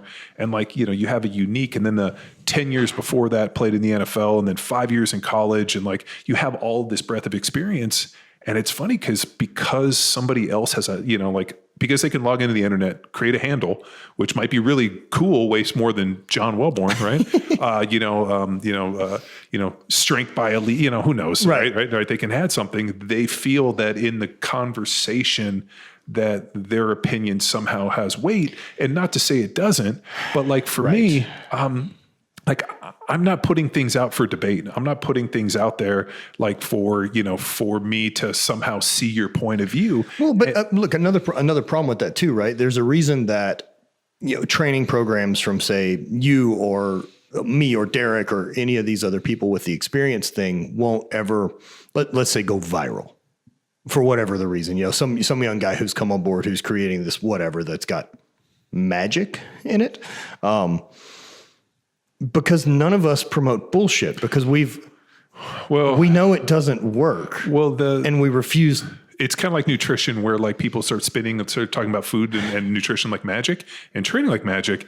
And I'm like, dude, there's not any magic, dude. 7 years ago on the Barbell Shrugged podcast, they asked me like hey, like what's your training philosophy?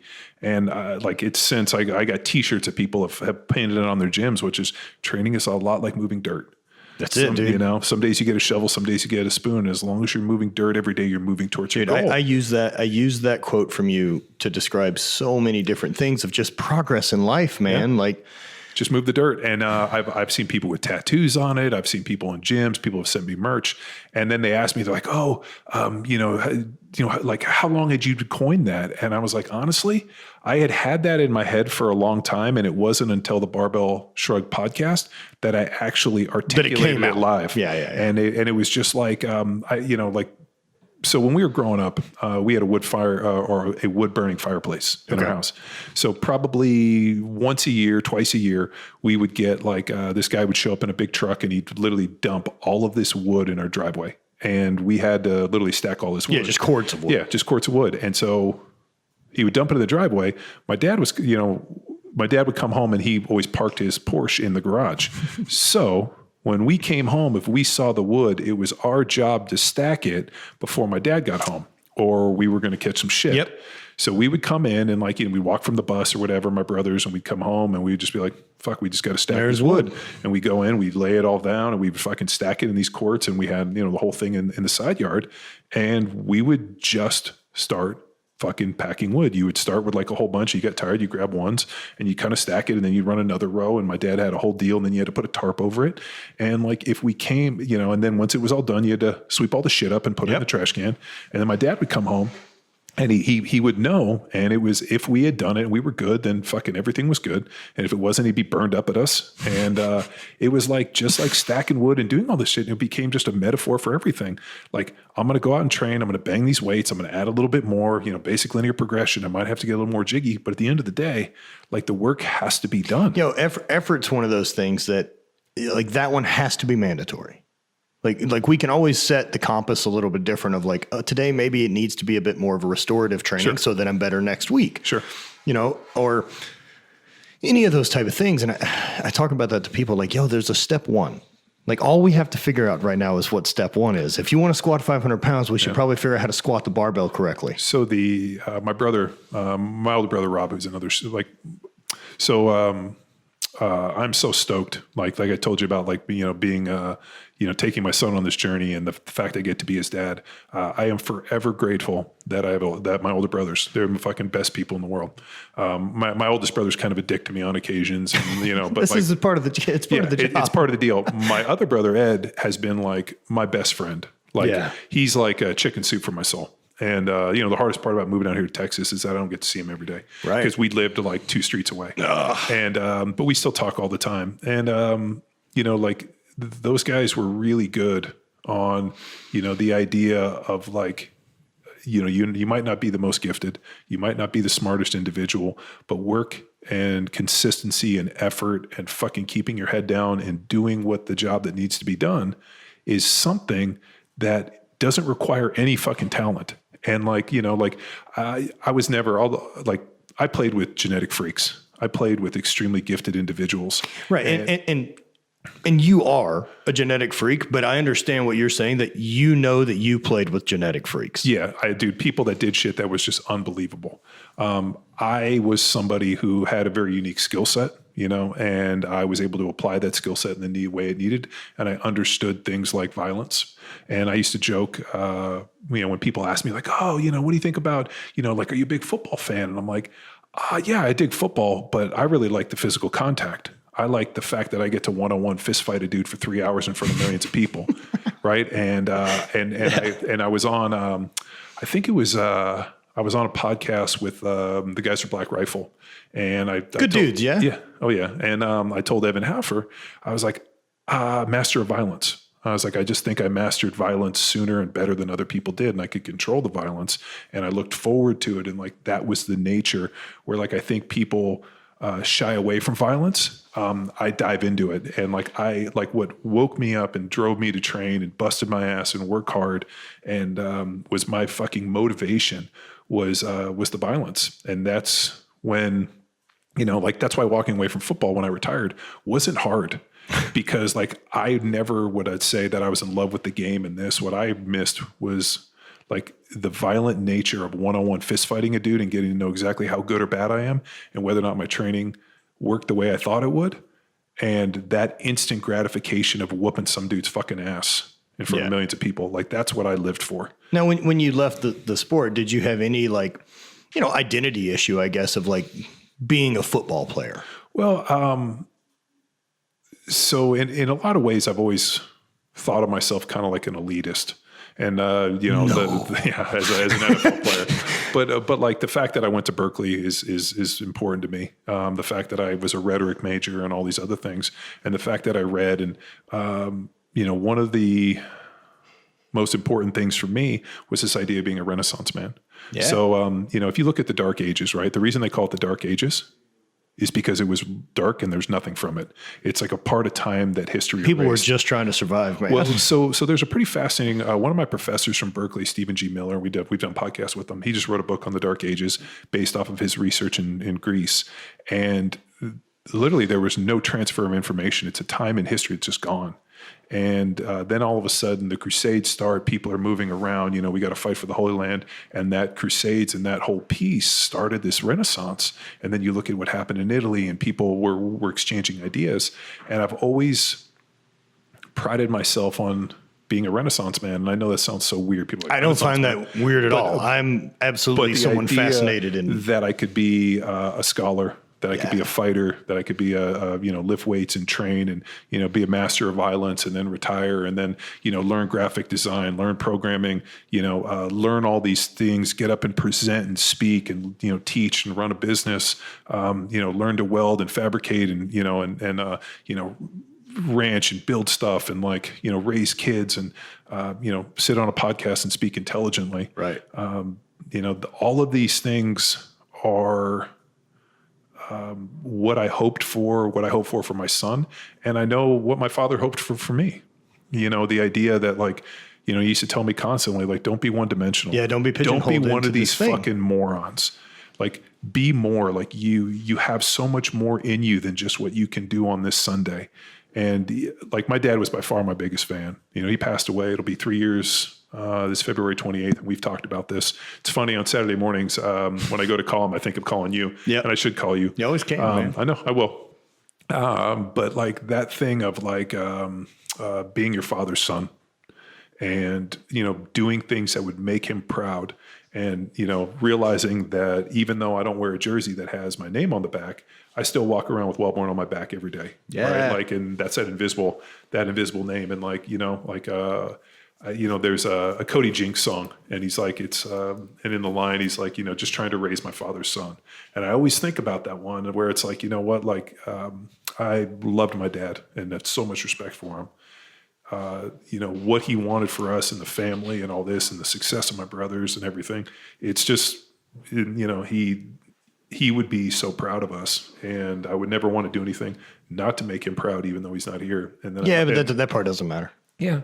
But then I have a little boy and I look at him and I want him to grow up thinking, not only was my dad in my corner every second, but he was this larger in life individual. Yeah. And dude, he had this collection of amazing friends that he could tap in.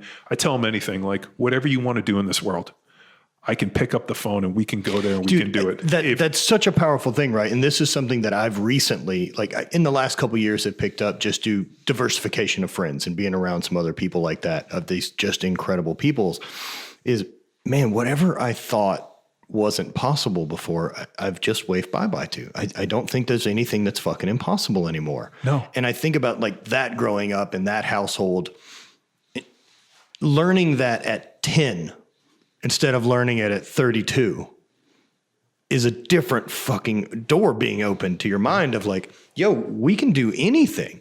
I'm not saying it's easy. Yeah, but there's not barriers. If it was easy, would you want to do it? No, of course not. I think about that constantly. And this is something if you ever decide to have kids, whatever, there's this idea of it's you almost want to give your kids all the stuff you didn't have. Of course. I bet it's tough to fucking. And so I look at things and I'm okay, this is easy to do. But then it's I'm not teaching them anything by giving them stuff. So I almost want and what I constantly work on is giving them knowledge and opportunities for things that I always wanted. So so we sit down every week with my daughter. So my one daughter, both my daughters are really smart. I have one daughter who is really smart. In first grade in the summer, we did a project and I built her all these pyramids because she got obsessed with ancient Egyptians and we made lists of the old kings and the new kings and all this. I mean, dude, we watched all of this stuff and she is so smart. So we sit down, there's a site called Alberus, where you can buy used books. Okay. So we sit down every week and order. She reads 4 or 5 books a week. And dude, she is so smart. And I try to, to the point where she can just collect information. Dude, she's so smart. And so, so much so that we took the kids and put them in a more focused high-end private school. Yeah. Because the public school was so, it has to play to the middle. Well, but pedestrian. And so what I watched is I was seeing her come home, thirsting for more and me trying to do this stuff. And I was you know what? All they're doing is they're kind of warehousing these kids. So we went out and we found a really progressive school and they are so far ahead. I mean, so my thought was either we homeschool them and I take control and we do tutors and the whole thing, or I find some people that are really sharp and we ended up on the latter. But those are the opportunities that you don't realize as a 9 or 10-year-old kid, but me having the foresight to look. Now, would I want my son to go there? Maybe, but I also want him to go to public school because I want him to play sports. Right. And there's a real deep pool and you'll figure out exactly how good or bad you are real quick. And I would like for him to figure that out sooner than later. Well, the extra education stuff, you can do. Yeah. And we do. I mean, but I think as a, there's so much opportunity and here's another interesting thought. As a kid, you don't realize the limitations of things. Right. But the limitation is somebody explaining to you the opportunity. If we didn't sit down and watch stuff on ancient Greece and Egypt and take her on the world and talk to her about my professor, Stephen G. Miller, and the fact that he was one of the, foremost experts in the world in ancient athletics and excavated one of the sites at Nemea, or just the range of stuff that I took in college and talk about, or the books that I read. And I was reading this whole thing on the Dark Ages and this, and then here. And I mean, me having conversations with these kids, has expanded their minds. So all of a sudden she read all these books on Greece and Greek gods and whatnot. And so all of a sudden now they're in a project in 3rd grade, like talking about this stuff.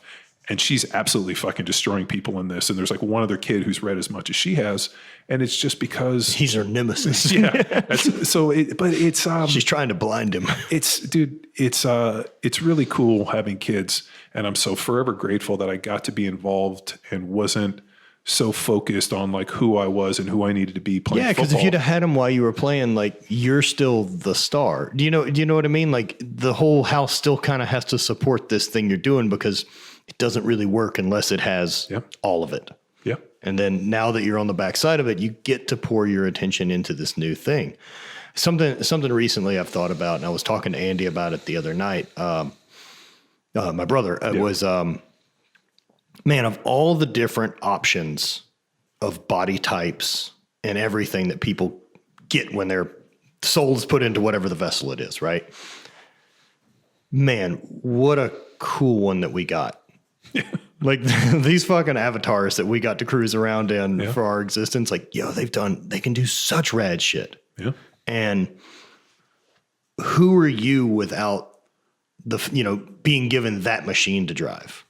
Like if you just put your brain into this other thing that say doesn't have the physical gifts, you would have leaned into something else, but think about how different that shapes just based on, the body that we got to occupy while we're here. And like how lucky I am for that it got to do what I've been able to do so far. Well, the other one too, man, I was thinking on like what expands people's horizons. And so it's pretty fascinating. Like when you look at kids and I like what I'm so happy for too, is when I retired from the NFL, like I was literally on the couch, getting my knee scoped when Greg Glassman hit me up. And I still remember the conversation. We want you to, like the way the pitch worked was, can you come help us develop our technology and how to train athletes?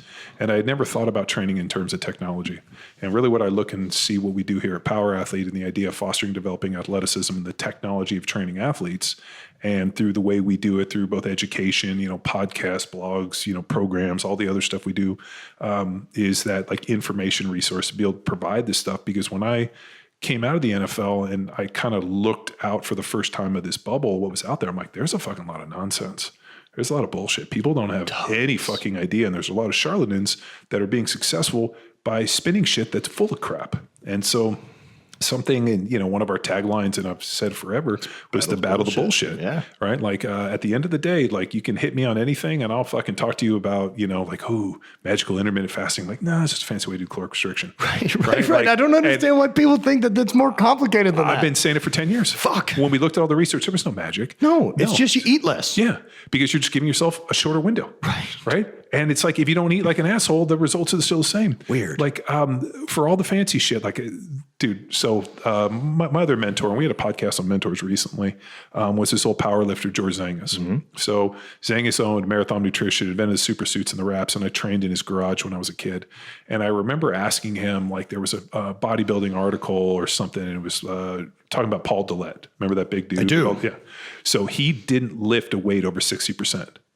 So he only trained with like high rep, kind of medium weights, never trained heavy.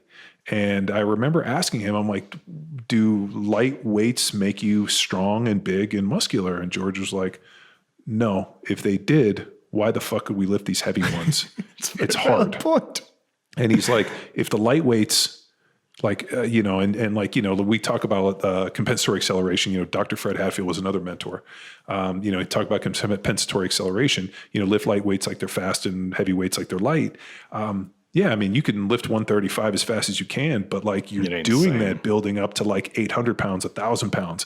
And when you can move the weight with the same intensity and velocity and effort, now you've done it. But nobody's impressed by you moving 135 pounds real fucking fast. No. And so it's pretty fascinating that like all of these things in my life, like I like my mom and dad were married for over 50 years. I mean, I grew up with two fucking best of dudes that I could have ever hoped for that God ever sunk me with. And we're incredible mentors, both played football. We're big, strong fucking dudes when my neck was this big.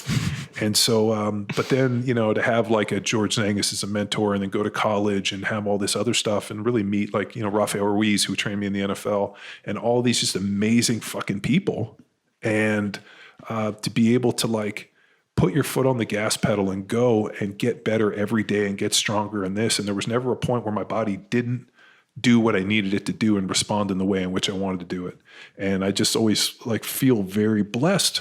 You know, and I use the term blessed, not in like a weird kind of religious way, Fortunate. but just like fortunate. Yeah. That like these people came into my life. And so there was no internet. I remember if I wanted to know somebody to call somebody on the fucking phone. Yeah, I'm stoked that like my beginning journey into strength and conditioning also happened pre-internet. Yeah. Like I'm really fortunate. I feel very fortunate about that I got to go meet Wendler and all those guys like when no one gave a shit. Or like when I carried the HVIII stone for the first time, like no one fucking cares. Or the Denny stones or any of these things, right? So like my dream, right, is and this is one of my fucking bucket lists, is to, and part of the reason I got my shoulders fixed about a little over a year ago was so that we can go to Iceland and I can bring my kids and they can see their dad get out there and fucking do that. And then I want them to tell the story of being like, we flew to this fucking island. all right, I'm going to hammer you in 2022. Okay. Let's go. When this thing opens back up, dude, I want my kids to tell the story, be like, dude, my dad and his crazy friends drove us out to the middle of fucking nowhere in Iceland to lift some stones and to do something. And it was epic. My recommendation is find yourself a HVIII style rock that weighs about 420 pounds. And then as soon as you can walk out cold, grab it and carry it for about 100 feet, you're ready to go. Yeah, I will. It will be no problem. Yeah, dude. So I have the rings for the Denny stones. So I bought them and started loading them and playing with all this shit. But like, so what happened was, I fucked up my shoulder. Like it was bad. And for a couple of years, I couldn't even put my hand over my head. Finally got it fixed. Everything's coming back. So my training is actually starting to fucking ramp up. And like, it's one of those things where like, I can start to taste it and smell it. You go in the gym and it's like, all of a sudden you feel the electricity when you lift the weights. And I'm like, fuck man, I was missing this. But it was like, your body gets so beat up and you get to a point where you're like, man, like, I wasn't feeling like who I knew I could be. And it's only been after, it was crazy. I woke up from surgery and as I woke up, my shoulder felt better like waking up out of surgery than it did for like the years going into it. My knee was the same way with the total knee replacement. Like I knew when they had me walk down the hall, like after being woke up from surgery. So I don't know, 2 or 3 hours post total knee replacement. When I walked down the hall with the walker, the pain that I had been trying to get rid of for 3 years, I knew was gone. Now, shit's fucked, but it's relative. It's tissue. Yeah. It's not the bone pain that I had been chasing for 3 years that like I couldn't escape. Well, and you get that nephropathy and all of a sudden that fucking bone shit. I mean, it just ain't getting any better. No. And so, yeah, just fucking cut it out. Yeah. But like, I mean, dude, like it's, there's like, I always wondered too. I had such an amazing opportunity to go play pro football. It was so fucking cool. Like if I could give anybody that experience, like I don't know, like I would will that to them just so that people could see like the joke that we used to, Turley used to always say is like jolly green fucking giants walking the earth, from Full Metal Jacket. Yeah. I mean, look, if I had to pick someone else's avatar to drop into place of for like, a half hour a day. Yeah. Yours during a pro football game, like during like a prime of your career. Yeah. I bet that's a fucking super fun ride. It was great. And it was great to go out and do it. And so like that ability. And so I think when you have kids, like you've been on the other side of this thing, how cool shit can be if you just work hard and you do the right things. And so I talk to my daughters about all the time. I'm like, when you guys go to college, I'm going to be so excited to come visit you. I want to like stand at your graduation. I want to see you pass the bar. I want like if you guys get to go to the Olympics, I want to stand there and fucking be your biggest fan. Yeah. And, but I, as I go through this thing, and you tell them these things, like I had this amazing opportunity to go to Berkeley. They paid for all my shit. I didn't have any student debt. I got preferred enrollment. And then like my daughter's like, wait a minute, they gave you your books. They paid you to go there and you got to get into classes. Yeah. Like that seems pretty good. Why doesn't everybody do that? Like, why doesn't everyone do that? Very few people can. Dude, even for me, like it's really tough for me to think about what college is without that advantage. Yeah. Of that, like, Bonnie and I both got out of school and don't have student debt. Both of us got to pick whatever fucking classes we wanted to go to without any conflict of schedule. What did she play? She was track and field. Oh, was she? Yeah, she did track and field as well at a smaller school in Iowa. Oh, wow. What did she do? She was 400. Oh, nice. Yeah. Nice. Yeah. So track nerds. Dude, it's fuck. I mean, like, what a great opportunity. I know. And then it's like the other one that kills me is a lot of guys I went to school with didn't embrace the opportunities, didn't get their degrees, didn't work hard, just kind of skated through, let them pick a major. I mean, I got a bullshit degree. School wasn't my forte. Fuck, it was mine. I I fucking hated loved it, dude. I fucking loved it. Hated every second of it. I fucking loved it. I wanted to work. I like jobs. Oh, fuck, man. I loved it. I loved the reading and the writing and all the process. I love the transfer of information. I think the one thing, and I look at it now, I don't know if I would enjoy higher education today because I feel like, especially at places like Berkeley and whatnot, people aren't free to express their No, feelings. it's a really weird thing, right? That a place that got that far left for so long and was believed this open thought and where these free thinkers came in, which is what I think the university system is really fucking supposed to be, is we're supposed to be at that age getting different viewpoints and different things and hearing people from different backgrounds than when you grew up. But we have shorted it so much now because anyone who thinks different than you is a risk to you. So there was a really great book, Coddling the American Mind. Yes, I've read it. Yeah. So in that book, they talk about this movement of like, stress became this issue where because something was causing you stress and stress is damaging, dangerous. it became dangerous. Like your words now, and we were taught, that's sticks and stones may break my bones, but names will never hurt me. That's a super scary idea to fucking implant in people. Well, what they did is because this is causing anxiety and stress is bad, then this is damaging to me. And now your words are weapons. And now you're causing me these problems. And I now have to prevent you from having an idea. And at the end of the day, like, you need to be able to sit with people that have a different point of view. I mean, the one great thing about playing football was I got to work with people that were from, different races, creeds, religions, socioeconomic backgrounds that grew up in different places from different parts of the world. Like one of my favorites is two of my teammates, Bobby Williams, who was from Texas and played at Arkansas. One of my most favorite people on the planet. If I had a Rolodex of a few people I would call in a moment's notice because he needed me, and I haven't talked to him in a couple of years. Fuck, if I called Bobby Williams, he'd be here. Jason Dunn, Bob Sapp. I mean, I have so many friends. Like if Bobby just out of the blue hit me up, said, "Johnny, I need you to be there in 2 seconds." Right.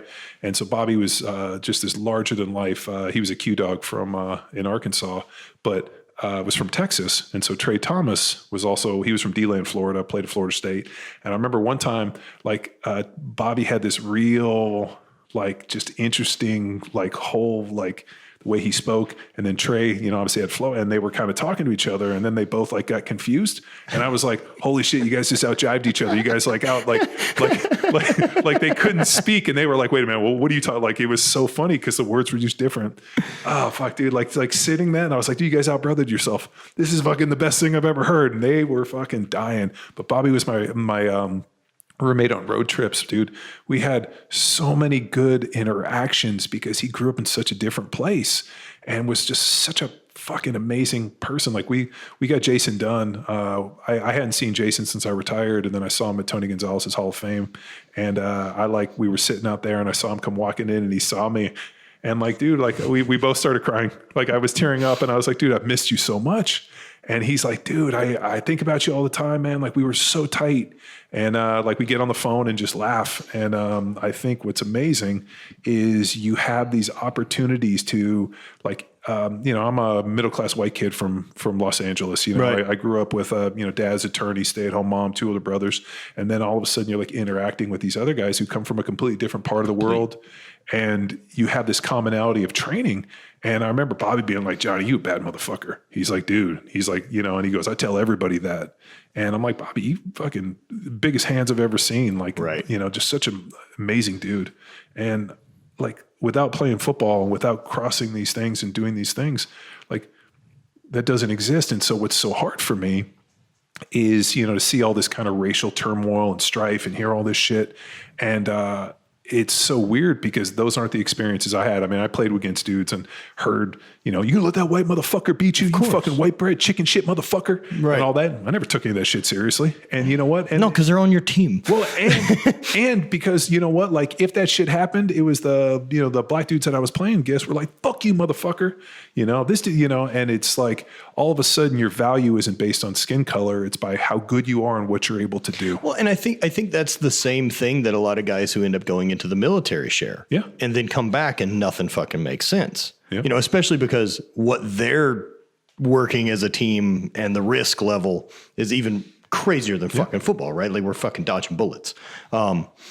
Recently I'd heard one of my buddies grew up Mormon and we're talking and stuff like that. And so going like on the mission trip, like I didn't realize like how gnarly that is. And then on top of that, just what an experience. Cause you're sent away for 2 years. Yeah. It's minimal interaction with your family. Here's your fucking bike. Yeah. Here's your minimal tie. Interaction with your family. And go door to door. They can send you anywhere in the world. Yeah. Some guys get to go to Vegas. Right.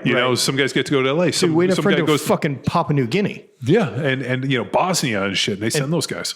So you and your partner are, other than when someone's in the bathroom, are never supposed to be out of eye contact.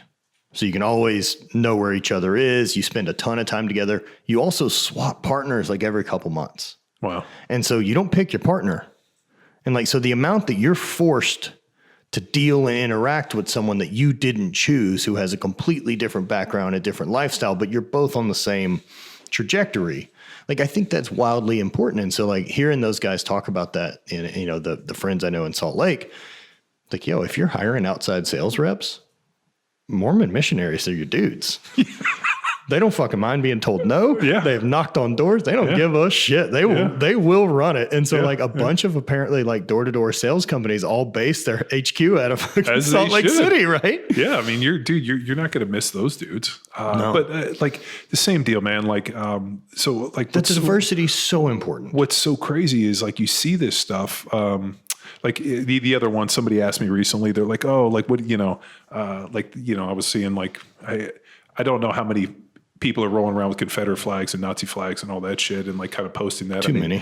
Well, I mean, one's more than enough. That's how I feel about it. It's too many. But like what's crazy is there was if there's a database where you can see all the people that died in the Confederate War, like, the Civil War. Sure. And if you put in my last name, there were 3 brothers, Thomas, Robert, and John, who fought for the Illinois Volunteers that died at the Battle of Appomattox.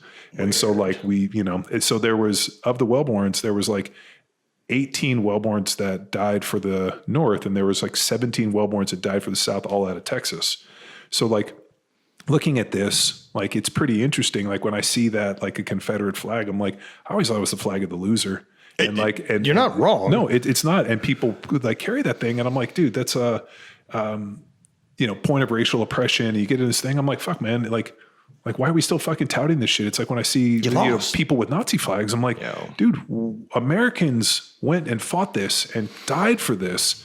And like to see this. And so like what's kind of hard too is because, I'm obviously, white, middle, upper class, like whatever. And I would consider my, values to be somewhat conservative. Sure. And so now all of a sudden in the political, environment. I mean, I guess you'd say I'm fiscally conservative and probably socially kind of in the middle on a lot of things. So like, hey, man, I'm libertarian as far as. I'm libertarian too. Yeah. Like, hey, if you want to go do plant-based medicine, fucking go and do it. Good luck. If you want to smoke weed, that's fine. As long as it doesn't affect my life, that sounds great. I always joke too. That's like, hey man, if you want to smoke weed and make gay cakes for people that are like, and get married, like I'm happy. Like, and let those people go buy guns too. Like you live your best life.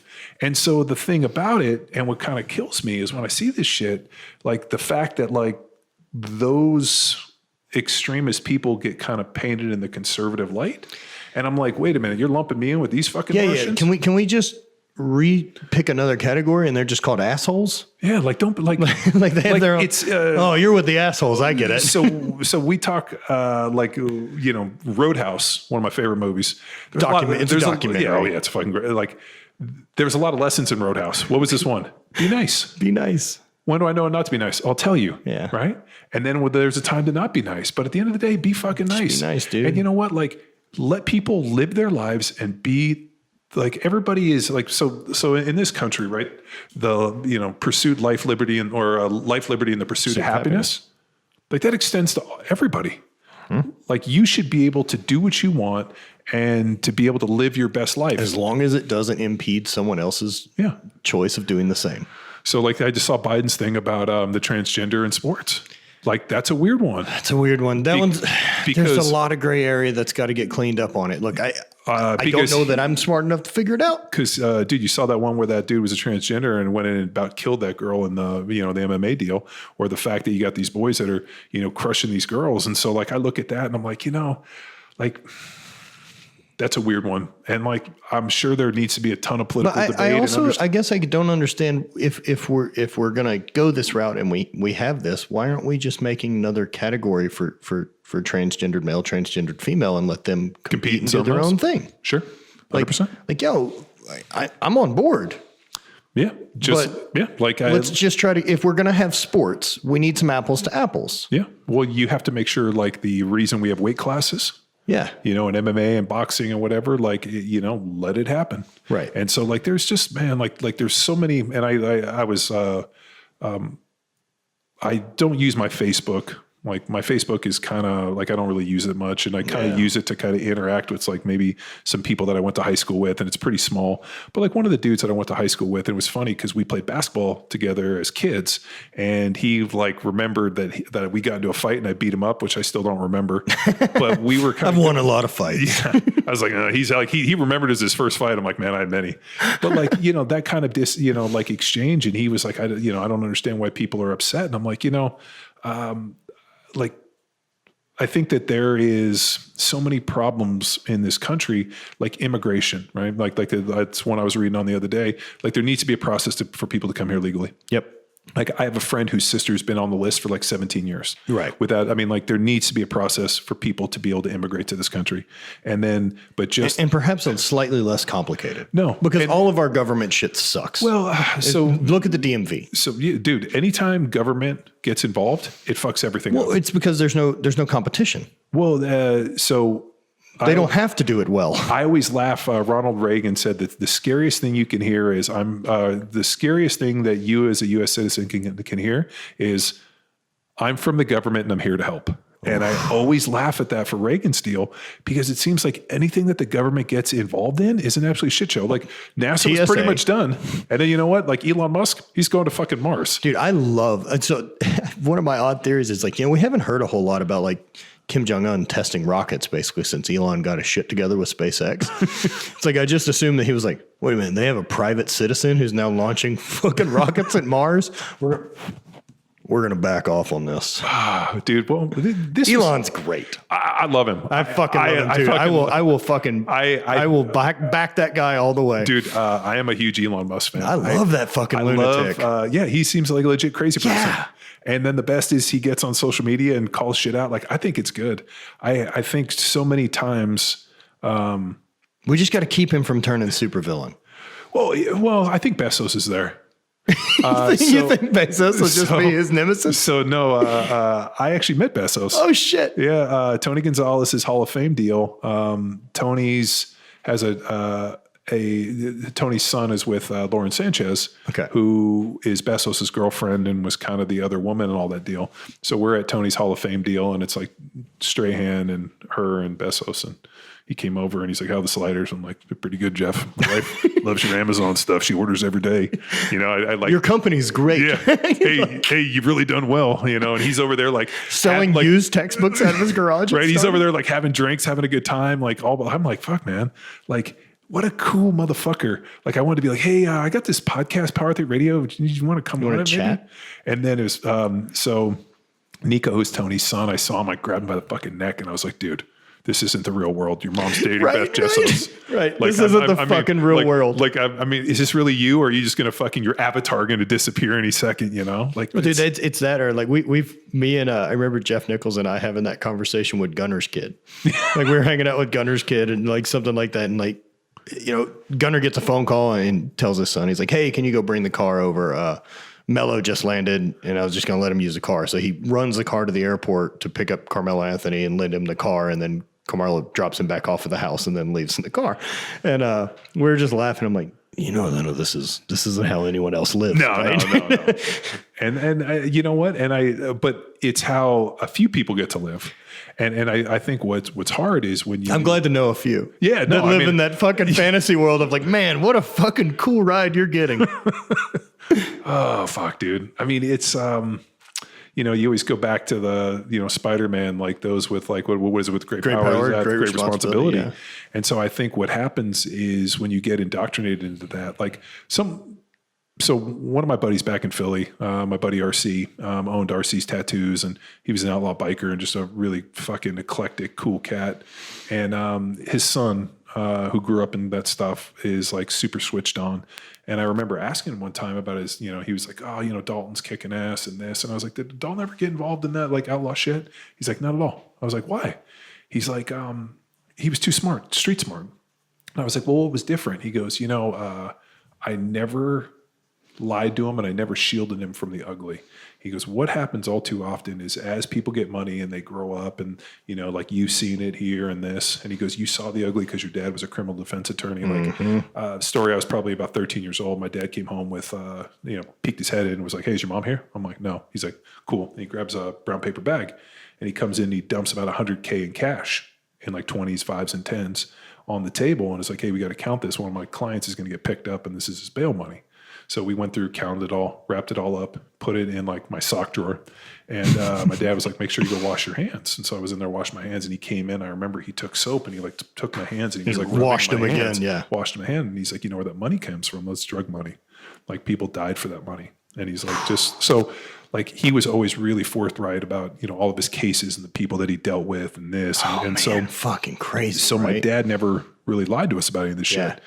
And so, I think when I grew up, like I grew up with that. And I think all too often, you make a little money, you have a nice place, you have these kids and whatever. And like, you as a parent try to like paint a utopia for them that everything's great and everything's this, but you don't do your children any service by shielding them from the ugly. Dude, it's part of it. You got to have both sides, the light and the dark. Yeah, you got to see it. So like we go downtown and it's like see somebody panhandling and like, so my daughter's like, well, why is he out there? And I'm like, well, let's talk about life decisions. Like we don't know, like a lot of times this is mental illness, drugs. And I kind of go through the process and it's like, well, like how come we don't help those people? Well, we try to. Ronald Reagan shut down all the treatment centers, all the nut houses to do out treatment, which never got done. And I took her through all the politics and how this has happened for 40 years. And I'm like, here's the thing, like life's a lot about choices. Certain people make choices and they end up there. Other people make other choices. Right. And so like there was a guy who, we saw, somewhere and a dude was fucking obviously fucked up. And my daughter was like, what's wrong with him? I'm like, oh, he's fucked up on drugs. It's like methamphetamine. And then I talked to her about this. And like what I realized in RC's comment and what I realized from my dad was, he didn't shield me and RC didn't shield his son. If somebody was a piece of shit or somebody was on drugs or someone was bad, he was super honest with his son so that like there was no confusion about where this fucking leads. Well, to me, that's something like recently I've thought about, and as we'll wrap things up. Oh, you mean we're not going to talk for another fucking 4 hours? No, I want to go. I want to go film some shit with you. It's not like we can't do this all the time. It's about removing magic. And I think whether it's drugs or whether these things that people don't have information from or they've been shielded from, that you can think addiction is this magic instead of a series of choices and some slips or any of this that fucking people just get stuck, man. And then drowning people make bad decisions. Yeah. Because you don't mean to drown someone trying to save you. You just can't fucking help it because you're drowning. Sure. And so I think it's important the more that we educate and be honest with each other, like, and with ourselves about shit like that like, yo, let's pay attention and not pretend that doesn't fucking exist. Yeah. Well, it's easy. And then you can make decisions. Well, but I think all too many times it's hard to like people don't feel comfortable explaining it or looking at it, this and it's like, fuck, man, like I don't do them any disservice. At some point they're going to go out in the world and I'm not going to be there. And the, like from the, you're not doing them any favors, man. Like the Black Panther movie, right? Right. Like, when he goes and sees his dad and I like, dude, I still think about that was, the job of the father is to prepare the child for the day that the father is not there. And he said that to his son. I heard it in Black Panther and I almost teared up. I think I did tear up, but that's true. Those Marvel movies that get you. Well, but it was so impactful that here's a situation, my job is to prepare you for the day that I'm not there. There's going to be predators. There's going to be bad people. There's going to be people that are in your corner and looking to do your will. There's, all of these things. And if you are not prepared, life's fucking, like Rocky Balboa, life's going to hit hard and you have to be prepared, and you're not doing your children any service.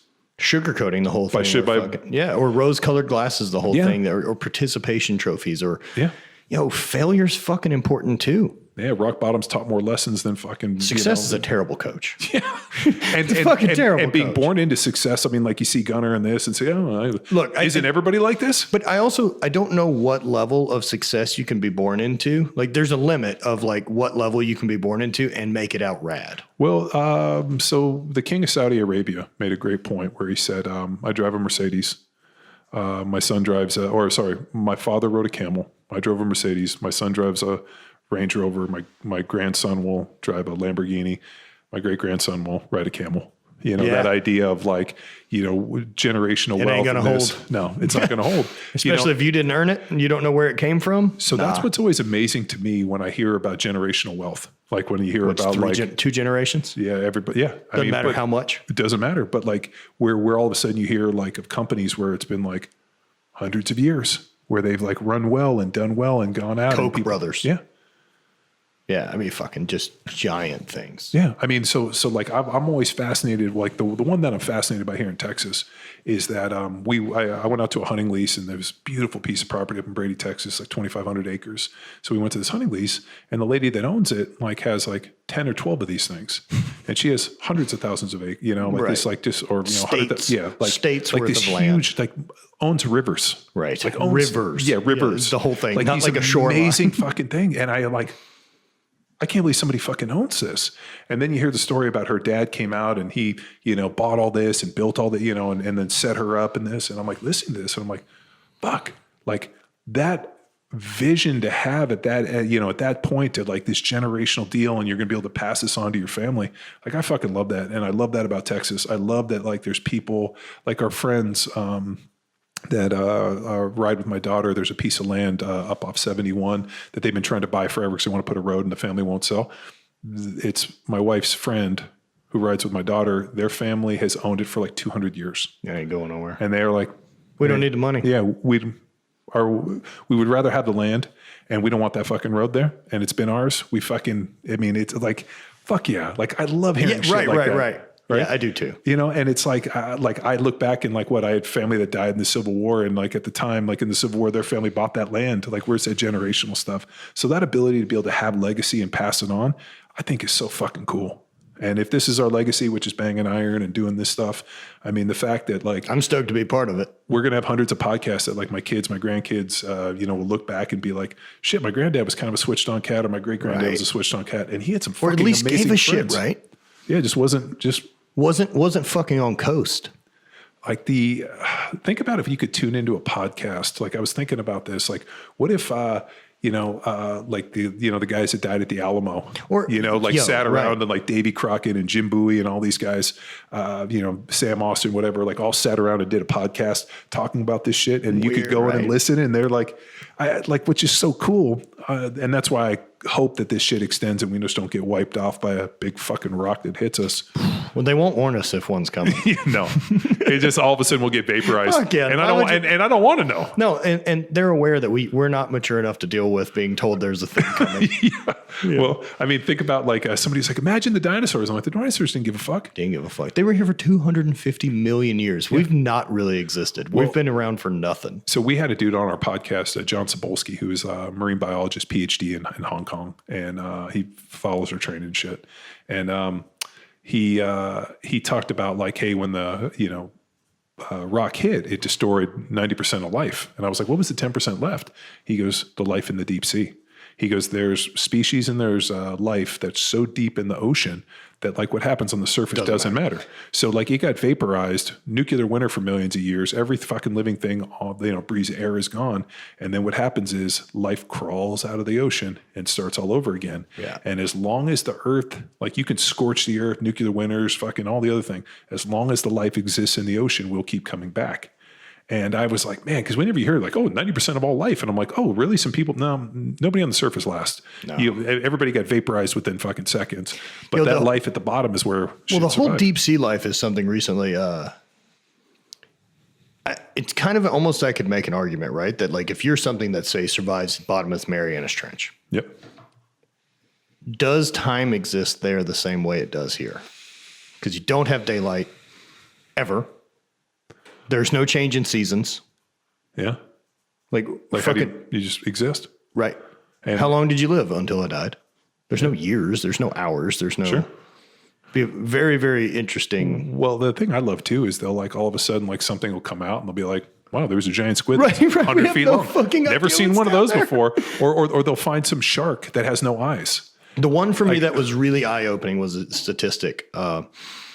Average ocean depth globally is 5,000 meters. Wow. Is the average.